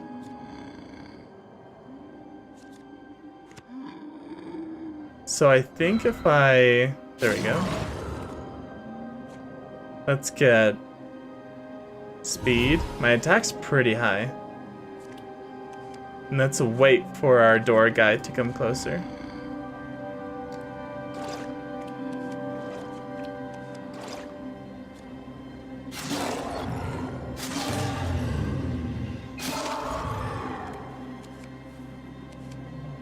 There we go.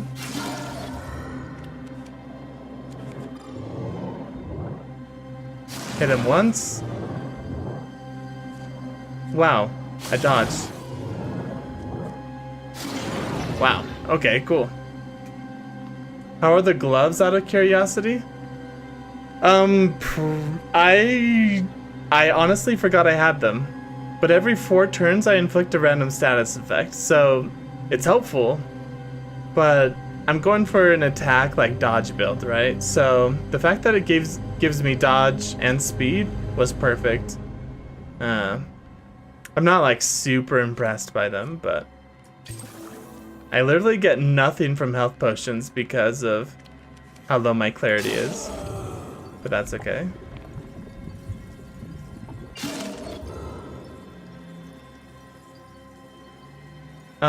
The gloves, not the charm, but also, yeah. Your clarity makes it kind of oof, yeah. Yep. Attacks inflicted, oh, a random status effect, yeah. Create a random potion on kill. That, yeah, my clarity affects that. I mean, yeah. I feel like I'm clearing things pretty well though. I'm trying to have a good balance between attack and speed. Let's see if I can get anything better. So we have these gloves, 20% chance to parry, but I'm not parrying that much. But then again, like this would help me parry more. Reveal all cards, gain 1/3 extra attack. I mean, I have to do this, right? I mean, I just have to do this if I'm going for like an attack build. Yeah, let's go for it. I lose Intimidate on attack, which was helpful. But, I mean, hey, that's okay. Okay, so let's see. We have a Careful Maneuver and Reprieve. I always like the Careful Maneuvers. The crow is crazy though. Yeah, it can really up your attack. So let's see. Let's trigger this one early. Then this way we can run this way.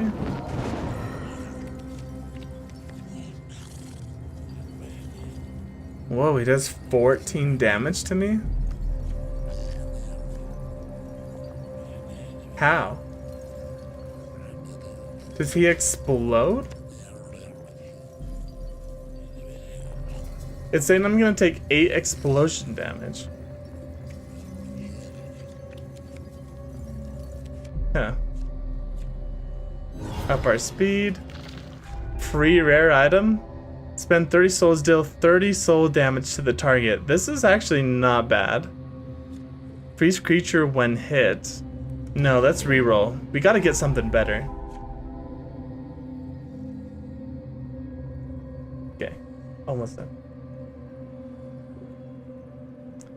Gain +1 in the creature's highest stat every 3 kills. I'm kind of late into the game to pick up this one. Attack next creature on pass. No, I think my splash damage is better. I don't have a chest though.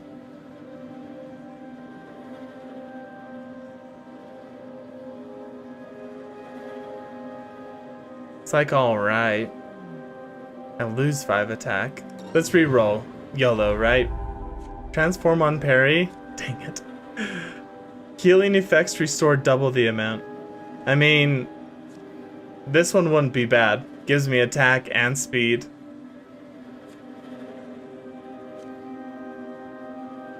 Yeah, let's go for it. Why not? There we go, so now I can attack him. Was it because of my... I don't know. Let's get... It's like plus... Is this really more than +4?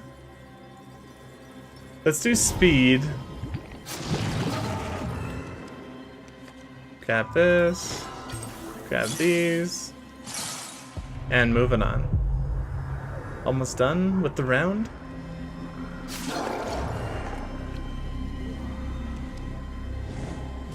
perfect. I have enough speed to kill this guy now. Wait. What happened over there?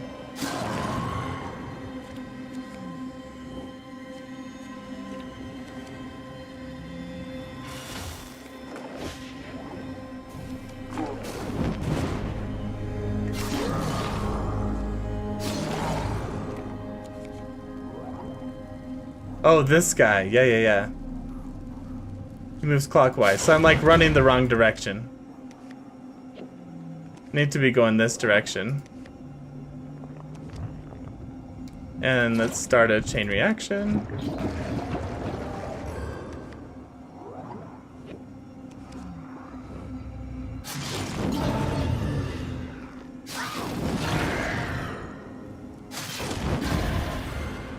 Sweet. This is stacks pretty well with my poison thing. Let's just see what else we have. Okay, so that's it.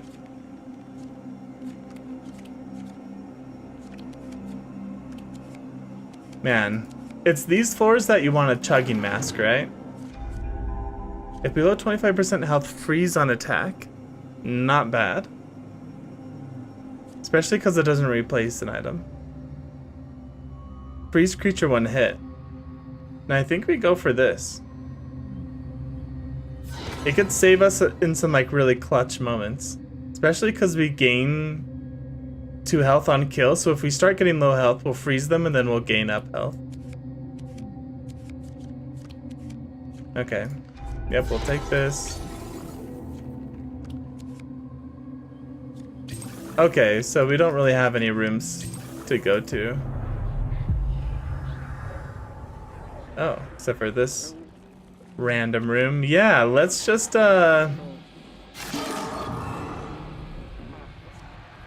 this guy is scary. So what? We apply poison to everyone, then we'll do this, which doubles the poison on this dude. So that should kill it. Oh, that was a bad place to move. Okay, that's better.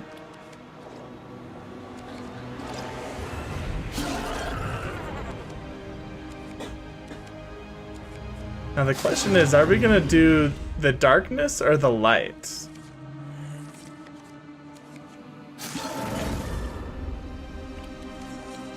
Man, chugging mask.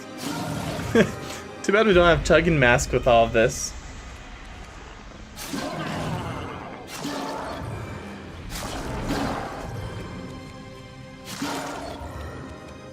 Alright.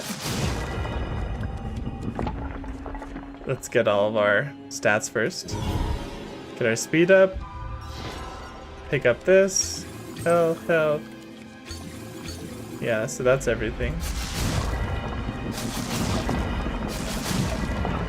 Okay, let's go. Hey, you need to head out?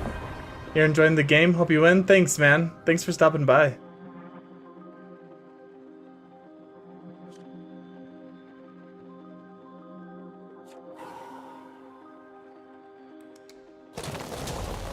Alright. Alright. Alright.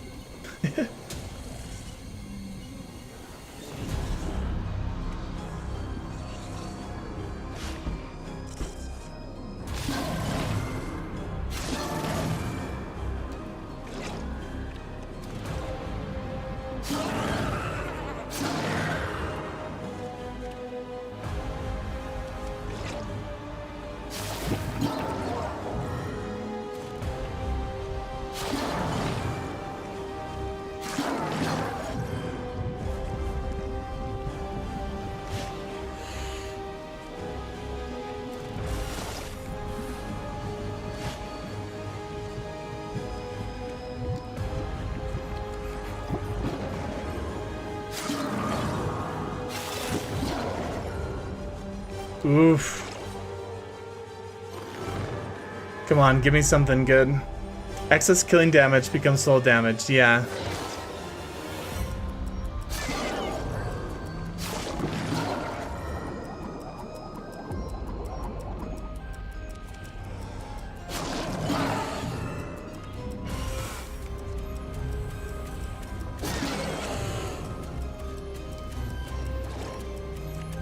shoot.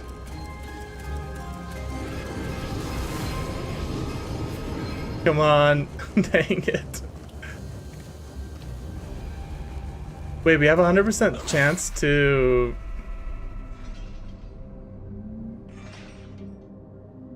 stealth, but he was attacking.